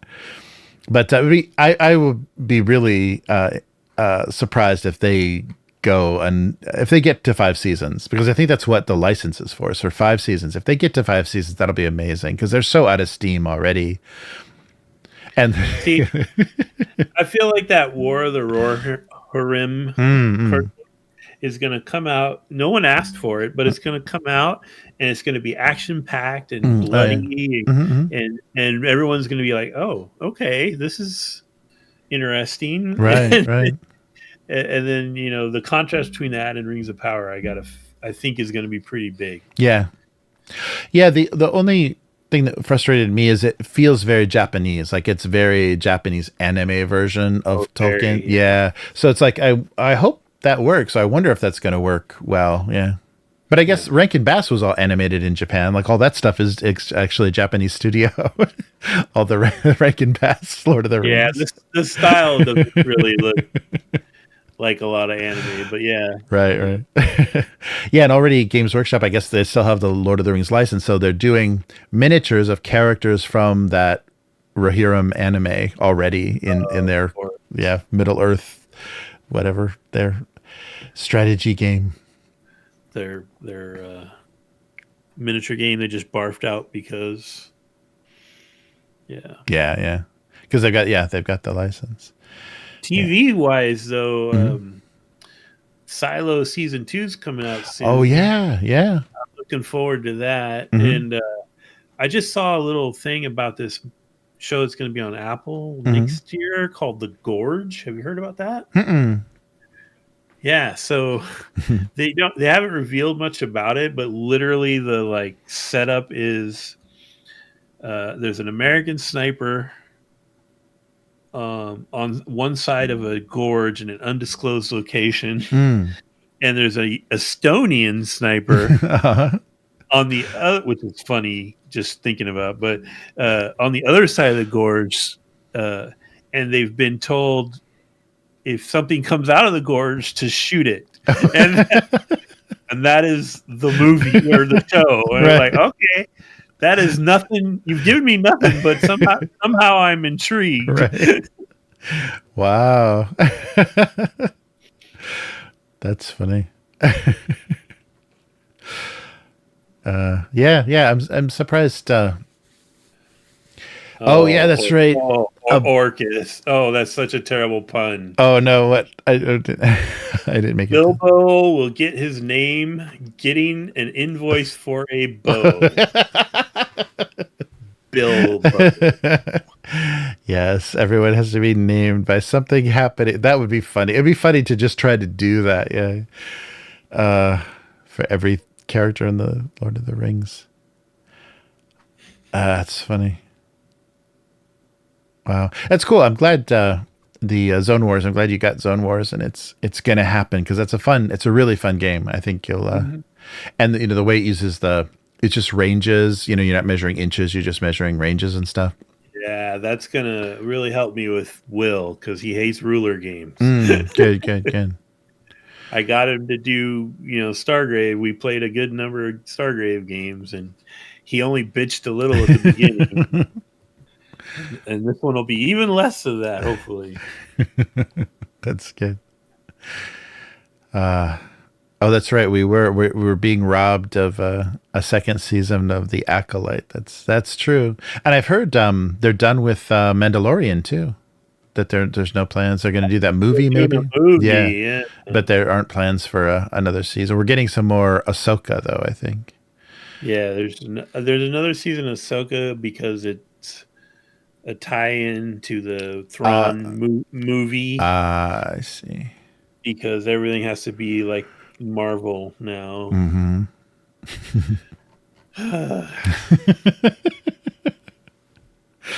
Yeah, that's so many different like reports about why Acolyte got canceled too. Mm-hmm. The most recent one is it was actually just too expensive. Oh, yeah. I could see that. Yeah. Which is interesting. Like, I bet you Andor wasn't too expensive. Right. That was a super, they did a lot of shooting outdoors and yeah. Yeah. Yeah, it's weird. The Acolyte did stuff that I'd heard for years that people at Lucasfilm, when it was still Lucasfilm, were trying to do, because especially with and they kind of did it with the MMO, the Knights of the Old Republic MMO.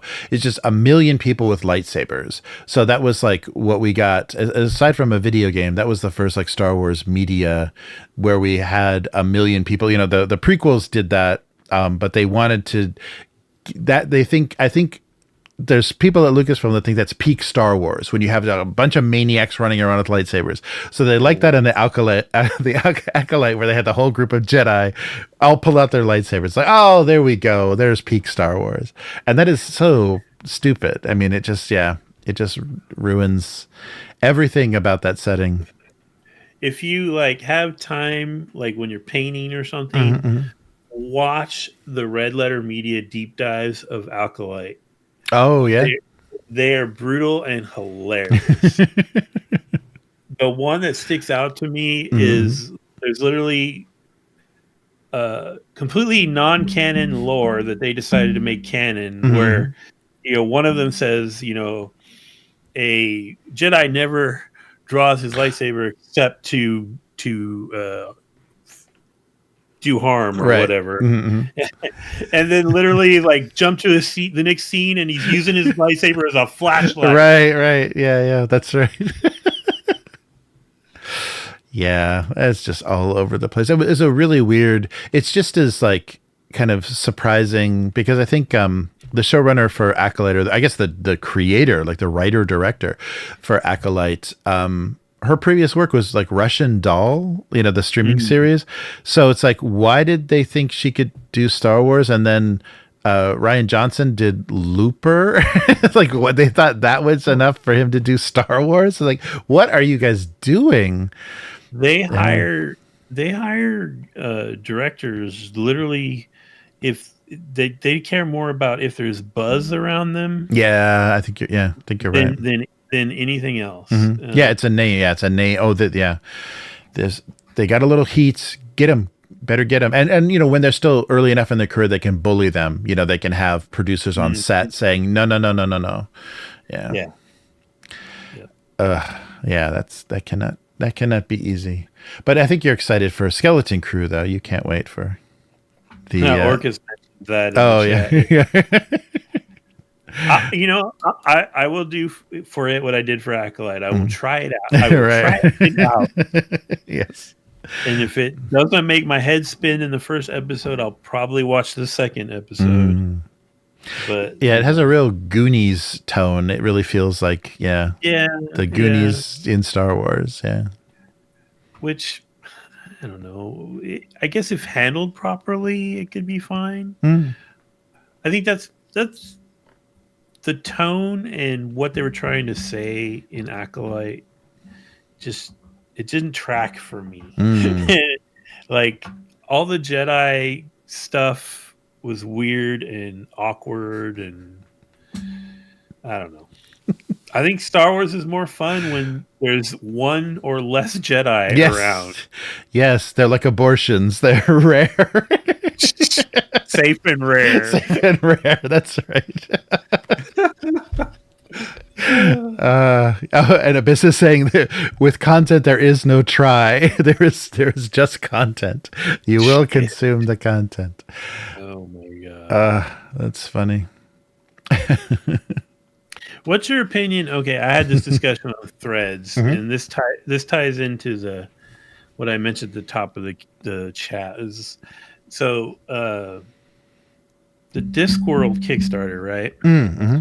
It looks, from what I've seen, it looks well done. The Discworld series I love and is full of content. Mm-hmm. So I think it could be a very fleshed out game. Mm-hmm. But generally, I don't like games that are intentionally funny. Mm-hmm. Like I like naturalistic humor that just happens while we're playing. Yeah. I don't really tend to like games that go in like we're gonna be funny. Mm-hmm. Yuck. Except for Paranoia. Paranoia was like the exception for me. Oh. Uh-huh. But Yeah. I mean, how do you feel about like intentionally funny RPGs? I think that's hard, yeah, because you do end up with a lot of unfunniness, just playing through stuff. Yeah, I think you're right. When it's organic and it comes from, like, if they present the kind of craziness of that setting in a way that then the players can kind of riff off of it or find things that are amusing about it, like, oh my god, what am I doing, the choices you're making. But yeah, if you're trying to, and if you're kind of demanding, because I think any group of people, it's going to be hard to match, their senses of humor aren't going to match, and it's hard to have the tone work well. So I don't know. I think that's hard. That's because we were talking about like the Monty Python RPG. Yeah. It's just like it's just going to be quotes. It's just going to be, we have this shared knowledge of this media, but it's not going to be the system, and it can't make it funny. I was watching. There's this British game show called Pointless. Have you ever heard of that? Mm-mm. It's kind of cool. It's all on YouTube. So I just watch them when I'm doing other stuff. Uh-huh. But it's like a quiz show, a team quiz show, mm-hmm. and they'll give you like a topic and a list of answers, and you're trying to get the answer that was picked the least. So like everything's kind of Family Feud style. Oh, right. Mm-hmm. Where they surveyed 100 people, Mm-hmm. but you want the thing that got picked the least, right? So you need to know about the subject, but you also want to figure out what the most obscure thing in it would be. Mm-hmm. So it's kind of a cool little gimmick. But anyway, they did a Monty Python thing. Uh-huh. And there's a lot of British quiz shows will have like the main host, and then they'll have a sidekick type person who is like the reference person who like looks stuff up and tells you facts about the question or whatever. Mm-hmm. So they have that, and it was a Monty Python thing, and the fact checker guy brought up that apparently it's an American thing to relentlessly quote Monty Python. Right. And he just went on about how much he hates that and thinks Americans don't really understand the point of it. Yeah, right. And I was like, well, I think we get the point of it. We're just having a little more fun with it than a stodgy British guy. Well, and I think pop culture works differently in Britain than it does in the UK, and especially because like Monty Python was so weird. It was on PBS, and it was a weird thing. Like, it was just a weird thing to have exposure to. And as soon as you found somebody else that like had watched that, it's like, oh wow, you watched the very strange, a really crazy absurd comedy show that was on PBS, having that thing. But I remember, and this is the thing that's kind of died with meme culture and basically with the internet, but you would speak in kind of pop culture references in the 80s and 90s with people you knew, because it kind of like, you realize you're the same generation, same background or whatever, kind of things. And it was also a way to kind of cross backgrounds too, because people that grew up in a totally different area, totally different, like a religion or whatever, those pop culture references could, be this fun common ground. But I think we spoke much more in pop culture references, and I think that's the things that Americans do. And Brits, their history is so much longer and weirder, and they're all obsessed with their accents and every little sausage they've eaten or whatever. That's much more, what they would reference and talk about. We don't have that, so it's what we saw on the TV. Also, in the 70s and 80s, you saw it mostly on PBS, and there wasn't like on demand, so when you saw it, it was like a joy. Yes, you kind of had to like burn it into your head because you didn't know when you were going to get to see it again. That's a good point too. Mm-hmm. So I think that caused a lot of that recitation or whatever you call it of the lines, was because your brain had to be your DVR, basically. That's a really good point. Yeah, because you weren't going to be renting it, or anything. Yeah, that's very true. Yeah, it had a really weird place, and I listened to. There was an interview with John Cleese. I think it was John Cleese on just an old 70s talk show, but was talking about the reason that Monty Python was on PBS, and I think it was only because that was the only American outlet, the only media company that would not edit it. They would play that uncut, because I think ABC was their first deal, and he said ABC, and it was actually produced. ABC got the rights. I think I might be screwing it. ABC, CBS, one of the American TV companies, got the rights to do it. They did it their way. They took like a whole season of it and edited it to like 60 minutes of nonsense. None of it. They cut out setups and punchlines, like were totally not. They just like leaned into, it's so random, and so let's just edit a bunch of funny stuff together. And so maybe they cut out a lot of stuff that was very British that they were worried an American audience wouldn't understand. So it was just nonsense. And he said they screened it for them, for the Python cast, and they said, this is insane. We're not going to let this happen. And I don't think it ever existed. It never made it onto videotape or anything. It only played like once on ABC, and they were just like, no, that's not ever going to happen again. That was insane. But yeah, it's just because PBS they weren't ad based, and they weren't they would just play them unedited. Yeah, so very funny. Yeah, but I don't know. I'm curious. I don't have enough experience with Discworld to be able to run it, so I'm curious to see what it would be like to play in. Yeah. So I've read not all, because there's a lot of Discworld, but I've read a fair amount of it. Oh, cool. And I really like it. It's very Douglas Adams. Like, yeah. I think it would work potentially because it's not gags, right? It's more like, it makes more sense in a role playing thing because you're coming up against the absurdities of the world. You're not doing one liners and stuff, right? Which is why I think Paranoia works too. Is like, it's just this absurd situation. Yeah. And it's not like you having to make jokes; it's you dealing with this absurd situation. Yeah, so the players are basically the straight men. Yeah. Have to play as straight men in the setting. Yeah, no, I think that makes sense. Oh, that would be a fun thing. A Hitchhiker's Guide. So do you think Mothership could power a Hitchhiker's Guide adventure? Because it's almost sci-fi horror. Hitchhiker's Guide does get pretty horrific. Yeah. I don't even... That was the other thing. It's like, how do you write... Yeah. I'm sure there's going to be adventures in this Kickstarter. But I always think in terms of my own stuff, because that's usually what I'll crib from prepared adventures, but I usually do my own thing. And so it's like, how do you write a good Discworld adventure? What does a good Discworld adventure look like? Right. Yeah, You know? and hopefully it is modifius, right? So they'll probably have a section that gives you a pretty good, because they kind of helped Star Trek and stuff. They kind of helped you through that, trying to give you some into the setting if you didn't already have it kind of in your head. So hopefully they have some interesting game mastering advice. You just reminded me of the other news item I wanted to get your opinion on. So Mongoose now has the complete traveler license. Yes, including Traveler 2300, which is basically their alien game. And but they also got Twilight 2000.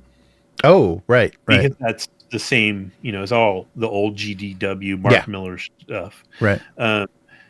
And right now they're saying that everything's going to stay the same. They're not going to yank the license from Free League or anything. But that's really interesting to me, because I feel like even though the hype's died down some, I think Twilight 2000 did pretty well for Free League. And because I belong to their Facebook group, and there's still a lot of activity on that group. And it's not just the old farts who played the old Twilight 2000 either. They actually got a lot of interest from new people. And the way they adapted the Year Zero system to be a combat game worked pretty damn well. I ran it a little bit with my in real life group. So I'm really wondering about if Mongoose is going to get antsy and say, nope, we want to do it, give us a license. Because that'd be kind of sad. Oh yeah, and I think that'd be the first big kind of defeat for Free League too. They've had good success with taking licensed IP stuff and keeping it going. So that would suck.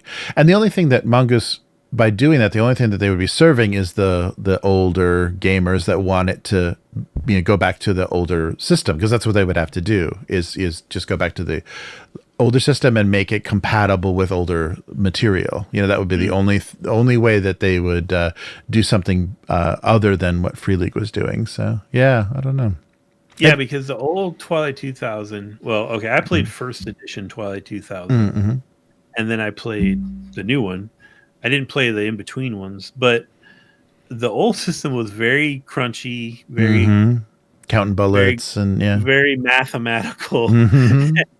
And I was just so impressed with how they were able to adapt the Year Zero system to a modern combat game. It felt like you got to do modern combat stuff. That's cool. But it doesn't get bogged down. And we're talking about with tanks and shit. Yeah. But they did a good job. That's cool.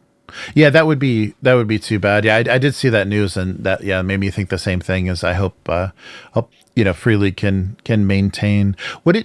Have you played the recent version of Paranoia, the Mongoose most recent version? No, I was thinking about checking it out, and then I read. There's a couple new-ish versions of Paranoia, and I'm not. I didn't dig deep enough to be clear on which one is the latest one. But there is one that apparently relies a lot on cards and stuff. And I was like, yeah.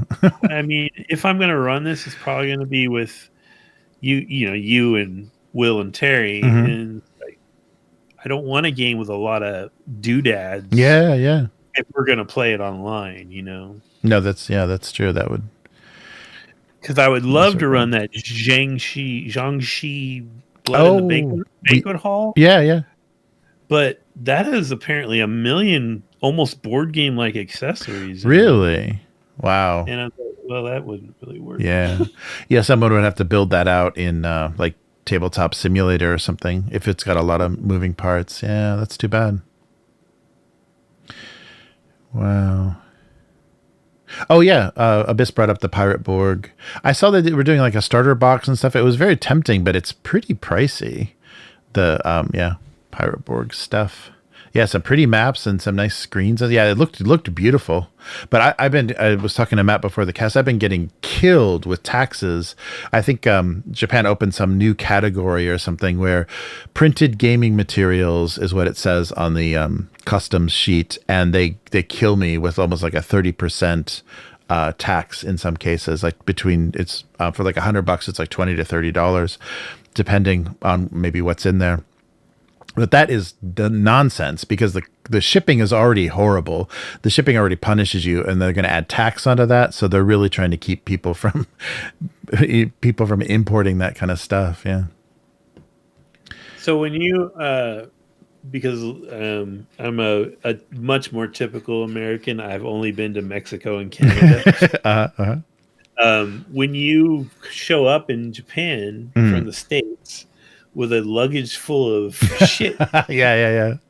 do you have to like go and get it assessed or anything? You anything that has any real value, you have to declare. So I probably should have declared my Spider Hulk because he's pretty valuable. No, but anything like gold or things that would be taxed, like alcohol or tobacco, you do have to declare in customs. But if it's all your personal property or if it's gifts and it's not food, basically customs just wants to know you don't have like a suitcase full of mangoes that you picked off of a tree before you got on the plane, because they're worried about like pests and things, especially in Japan.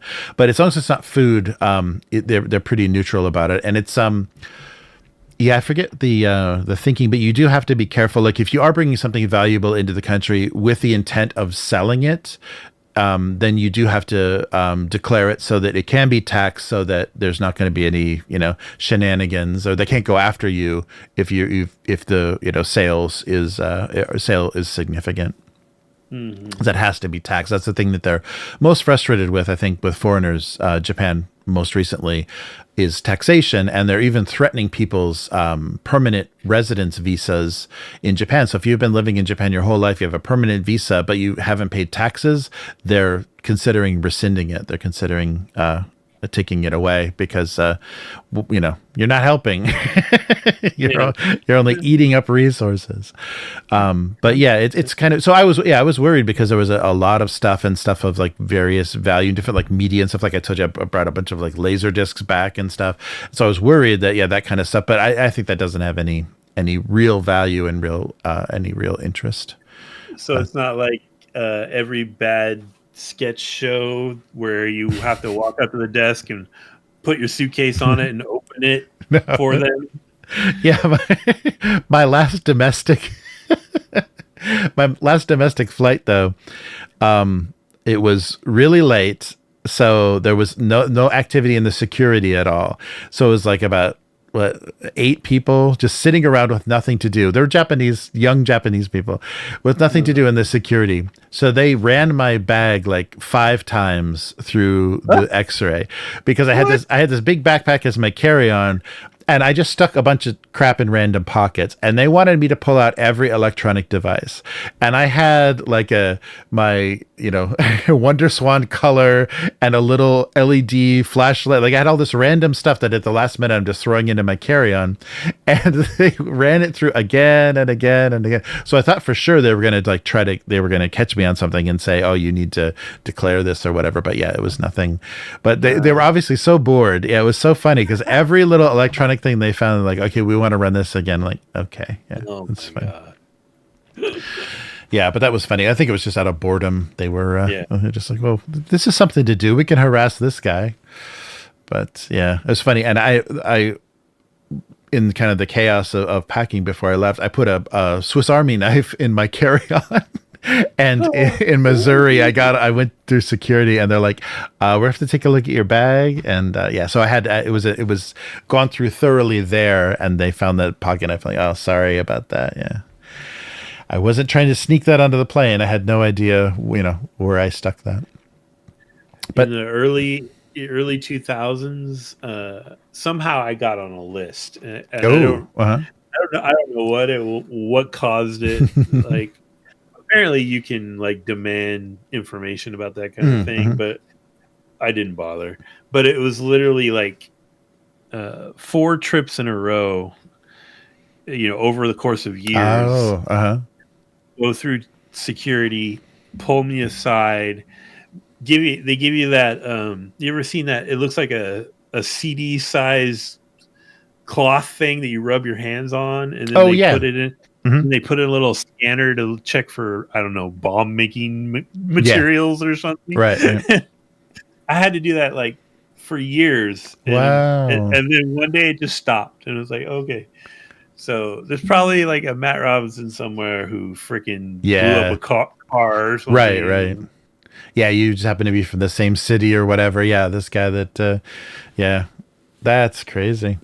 Yeah, I remember that too. They used to take out, like when laptops were big and unwieldy, they take out your laptop and they'd swab it to make sure you didn't pack it full of C4 or whatever. Yeah. Yeah, right. Yeah, and that was the thing that was most surprising. I totally get that Electric State, what is that called? The new Free League. Yeah. I totally get that now. Like, what was the inspiration? Because traveling in America, you feel that. You feel like America has been prosperous. Different parts of America have been prosperous at different times. And they're kind of frozen in what they thought was like cool new technology that's just outdated and weird now. Like going into a public restroom in the US, you never know what to expect.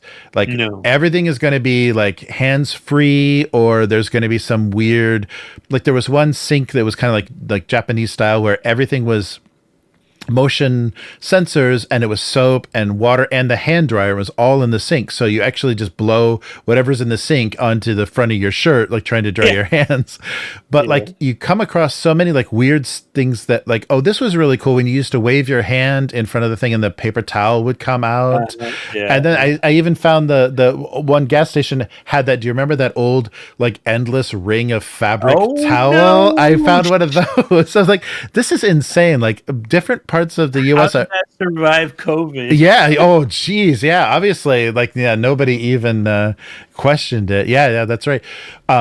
And so it's very mysterious. Like obviously they had money at a certain time, and then they don't have any money to update any of this stuff, and so it just feels like America feels like there's a lot of like weird decay for like such a young country. There's a lot of things that are just kind of like collapsing and kind of in disrepair. So I can understand if there were robots, like if we had already gotten past the robotics thing, I could see like a bunch of broken robots just be scattered throughout, the gas stations and the restaurants, drive-in like restaurants in America, and people that they're just like half functioning, and like you really feel this like, this post prosperity state. Yeah, I felt that very much being there. So it makes sense that so maybe the that illustrator, the Swedish illustrator, maybe he had a trip, like a road trip in the US, and he's just like, damn, they got a lot of busted technology in America. Yeah, there's and that's part of the American thing, right? Is like there's no uniformity here at all. Yeah. I think coming from Japan, you're probably used to a lot of uniformity, and we don't got that here, dude. Every Starbucks doesn't even know what they should look like. In my city, there are 1 million Starbucks. Every one of them laid out and furnished differently, and it's like, why is this giant company just constantly changing how their stores look and operate? Like, I don't. How can that be beneficial? Like, are they all just laboratories? They're trying to figure out which one works the best. Right. Like I went into one today because their new model is we don't want you to stay here anymore. It used to be Starbucks was where people would go and just hang out, and now it's like we don't really want you anymore. So literally the furnishing inside is essentially just a giant couch that goes down one wall and has these tiny little 2-foot wide tables every like 3 feet that are stuck in the floor, so you can't move them, right? And it's a low backed couch, so it's not really comfortable for a long time. So it's like, yeah, we gave you some furniture, but we don't really want you to be here. Yeah. Yeah, it is. It is really weird. It does feel like a lot of experiments. Oh, Orcus called it when I mentioned bringing back Laserdisc. Yes, original Star Wars trilogy on Laserdisc, unspecialized, undestroyed, unimproved version. Yeah, Disney's gonna send in a Black Ops team and take that from me. I know. I can't let them know that I have it. Yeah, but that was the last Laserdisc Star Wars Laserdisc. Yes, exactly. That's one of those things. Do you have the one that's in the big black box? No, mine were individual. Yeah, I have the 3 individuals. But I was smart enough, like back in the day, and I don't know why I even thought of this because my LPs, like my record albums, are totally destroyed. But I sleeved the Laserdisc in like the Star Wars ones in plastic sleeves, so they're in pretty good shape. Like they didn't get chewed up. Yeah, I've heard that some Blu-rays have a problem, or not Blu-rays, Laserdiscs have a problem with. Like they peel, like the surface. Yes, I haven't looked at everything, but I so far I didn't find anything that wouldn't play because I checked. I wanted to make sure the player still worked too. But surprisingly, in Japan, and maybe it's just because of the technology stuck around a little longer, you can still get for like less than $100. You can get a working Laserdisc player in Japan. I was surprised. Yeah. Yeah, I could have saved myself some some trouble, but yes, but that was funny to have that stuff still working. So I also had a box set of the like complete Tex Avery and a bunch of MGM Tom and Jerry stuff on Laserdisc, and that's great because that's all unedited too. That's before they started chopping that stuff all up. I bought my son's big into collecting Blu-rays for whatever reason, and I generally am too lazy these days to do that, but I went shopping with him, looking at this place that used to be at Rasputin's, but it's just some random thing now. But anyway, they had. I don't think I've told you about this because you've been gone. Yeah, they had Wrath of Khan director's cut. Oh, which I didn't know was a thing. I was like, oh, well, I have to own that. Nice. Because I didn't even know it existed. Yeah. And Paramount's never going to let us see that. So right. So I bought it, and it has the theatrical version on a Blu-ray, and it has the director's cut on a Blu-ray. So I go home all excited. I watch it late at night by myself, and I got done. And I was like, I have no goddamn clue what is different between this and the theatrical version. So then I look at the box, and it's literally the runtime is 3 minutes longer than the theatrical version.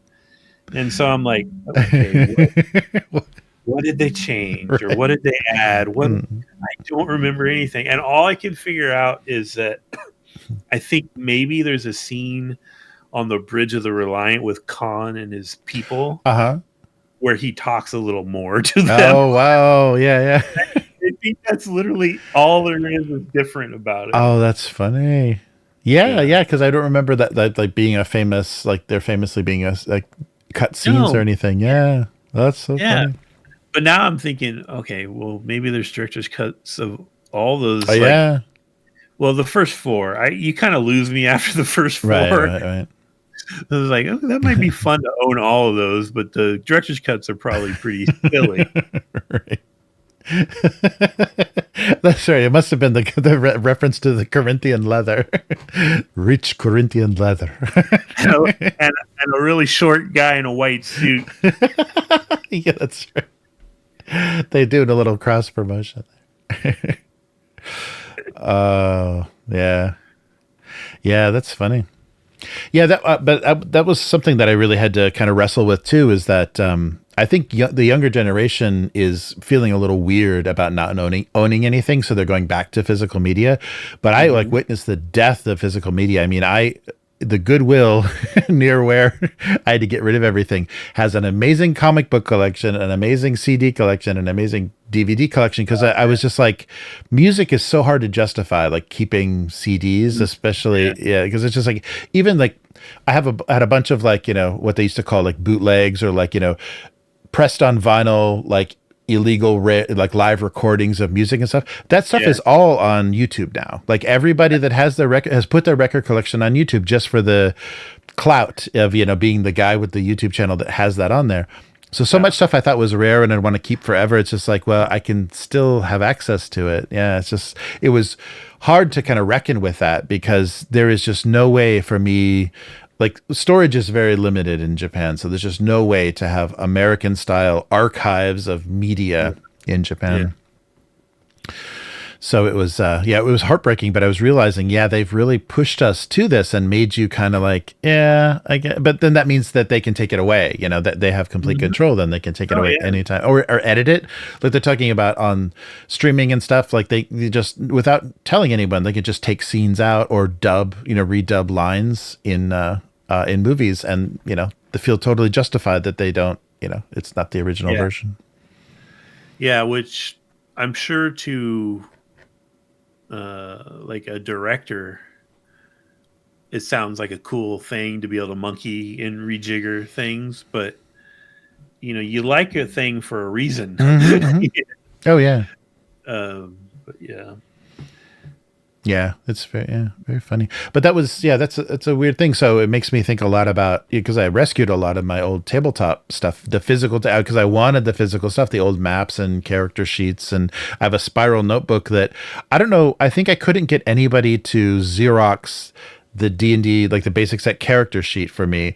So I have all my character sheets are just, I wrote them out on, you know, lined notebook paper. So I made every character I made. It's like, why isn't this in a character sheet? So it's just written out on notebook paper in a spiral bound notebook. But having that physical stuff is like, you know, that means a lot. But like us, we play digitally, we play virtually. So we're not making any stuff, you know, from our sessions or anything. So it's weird. It's very weird. That feeling, that kind of disparate feeling. But we just wanted to rescue as much of that physical stuff as possible, but realizing, there's a lot of weird letting go now with how things are done. Yeah. Because it just becomes expensive and difficult to archive stuff. And that's going to hurt. I think it's going to hurt a lot of newer media and stuff. There just won't be libraries of stuff like there used to be. There's room in there for curated stuff, you know, like as a niche thing, like the Criterion collection. Oh yeah. Mm-hmm. But there's only room there as long as the studios allow there to be. Yeah, you know, that's they true. can turn that spigot off, and places like Criterion will be screwed. Yeah, no, that's very true. Yeah, so I don't know. I really had, there's a lot of conflicted feelings about that because it really sucks to not be able to be offline. You know, you can totally be offline and then all your physical analog stuff is wonderful, you know, but if you've got an internet connection, you have access to all that stuff. So it's very strange. I feel like it might come around because the same kind of thing happened in the 50s and 60s with television, where, and it happened, it's funny because it didn't just happen here, because I've seen stuff about it happening in the UK also, where the cheap ass studios would just reuse film. Right. Mm-hmm. And so there's just all these old programs that are lost for all time because they just reused their film. Right. Yeah. Isn't that why, like, I Love Lucy and Star Trek, like there's such good copies of them because that was the Desilu, like they use kinescope or they use some different media that you didn't write over, like you didn't erase it. So they have like the originals of all the original I Love Lucy. And I think anything that was produced, I don't know if it was, you know, what other shows were under that, but I remember, Star Trek and I Love Lucy benefited greatly from that. Yeah. Once the live television thing was less of a mainstay, it kind of died off and they were archiving their stuff. But initially, you know, with like old stuff like the Honeymooners and that really old live television, like they would just reuse that film. They're like, it's gone, whatever. Yeah. And apparently the BBC did the same damn thing with a bunch of stuff that the British people think is, classic. Wow. And it was like, how many pennies do you need to save? It's like, this is ridiculous. Yeah. Yeah, that's funny. I wonder, because we take it for granted. Like we're live streaming right now, so we're recording a live event, and we do it as release it as audio as well. And next year it'll be 10 years of doing this, and so we have a decade of things that, by the grace of the server provider and YouTube, will exist to freely access. But at any time they can say, yeah, you know what, it's just too much data. Our ads, our ad revenue doesn't cover this. You're going to either pay for it or we're going to just delete it. Yeah, I think that's what more likely to happen. Like in your situation, is they're going to come to you with some kind of fee scheme. Yep. for maintaining your library, Yeah, because right now it's just millions of hours of just constantly people recording things. Like YouTube has so much upload, and it's like insane to think that they can infinitely store that and have it accessible. But they've done it so far. They've done it for a decade. So yeah, it's crazy. Oh, Orcus had to cut out. Well, I think maybe you might need to cut out soon too, Matt. Yeah, we probably should wind it down. I got to prepare a game tomorrow for you guys. Oh, that's right. That's all right. Yeah, I hope I can get the whole streaming thing working well. This worked okay, right? We didn't have any weird audio trouble or anything, so I think it's still set up. Yeah, nobody was complaining. Yeah, my PC was off the whole time, so when I rebooted it, it was acting a little funny, so I got a little worried. It took a while. To get going. Yeah, Abyss is convinced, physical media is going goodbye, because, then they can resell it to you infinitely. If they possess it and it's a digital copy, then it's like, oh, you have a new device you want to see this on? Well, you gotta buy it again. Yeah. It's crazy that feeling, but that was really rough. So I have this like weird selection of like artifacts of of my past that I rescued from everything. It's very funny. But so that will be content. It all becomes content. So yeah, I'll do some some recording of looking through some of that stuff, because there's some really weird. I just want to put it out there, especially some of the obscure kind of D&D copycat stuff, because I want to see if anybody knows about this or has memories of, oh yeah, like my aunt bought me this because she thought it was Dungeons and Dragons. There's a lot of weird stuff like that. Oh yeah. So that'll be fun to go through. But good. All right. Yeah. So everybody tune in tomorrow for some Outgunned, possibly the conclusion, possibly the semi-conclusion, the penultimate. Yeah. But and we'll be doing some Outgunned live stream, some more actual play, and thanks everyone for sticking around. I'm really happy to see that the people still came by, and stuck with us. Yes, and Matt even answered my my text message and everything. I thought for sure I was gonna be completely come back here and be like, oh shit, it's all gone. No, you thought I was gonna ghost you. So we'll be back to it, and lots of strange and unusual content, and I even had some ideas about stuff for the weekly, so we'll try to evolve things, maybe break stuff up into segments a little bit more, so it's just not a litany of news stories. Do some that kind of stuff. But so thanks everybody for joining us, and especially Calarian, it's great to see you online. I'm glad we can get back into it. It's fun to have a nice audience, and Orcus was there.